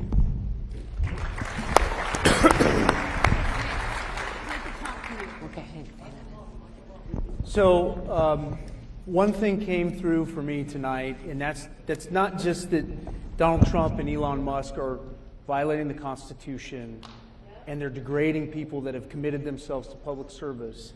They've broken their word to the American people. They have given their word to farmers, to doctors, to people who are doing good, honorable, and decent work in this community and all over this country. And we believe in this country, in America, in honoring our word. And if Donald Trump can't find his way to doing that on his own, we will drag him into court and make sure he honors his word.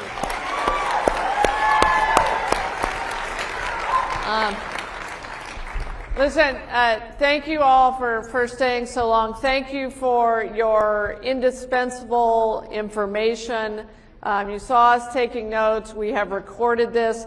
This was the first Attorney General town hall. You were the first of many across this country.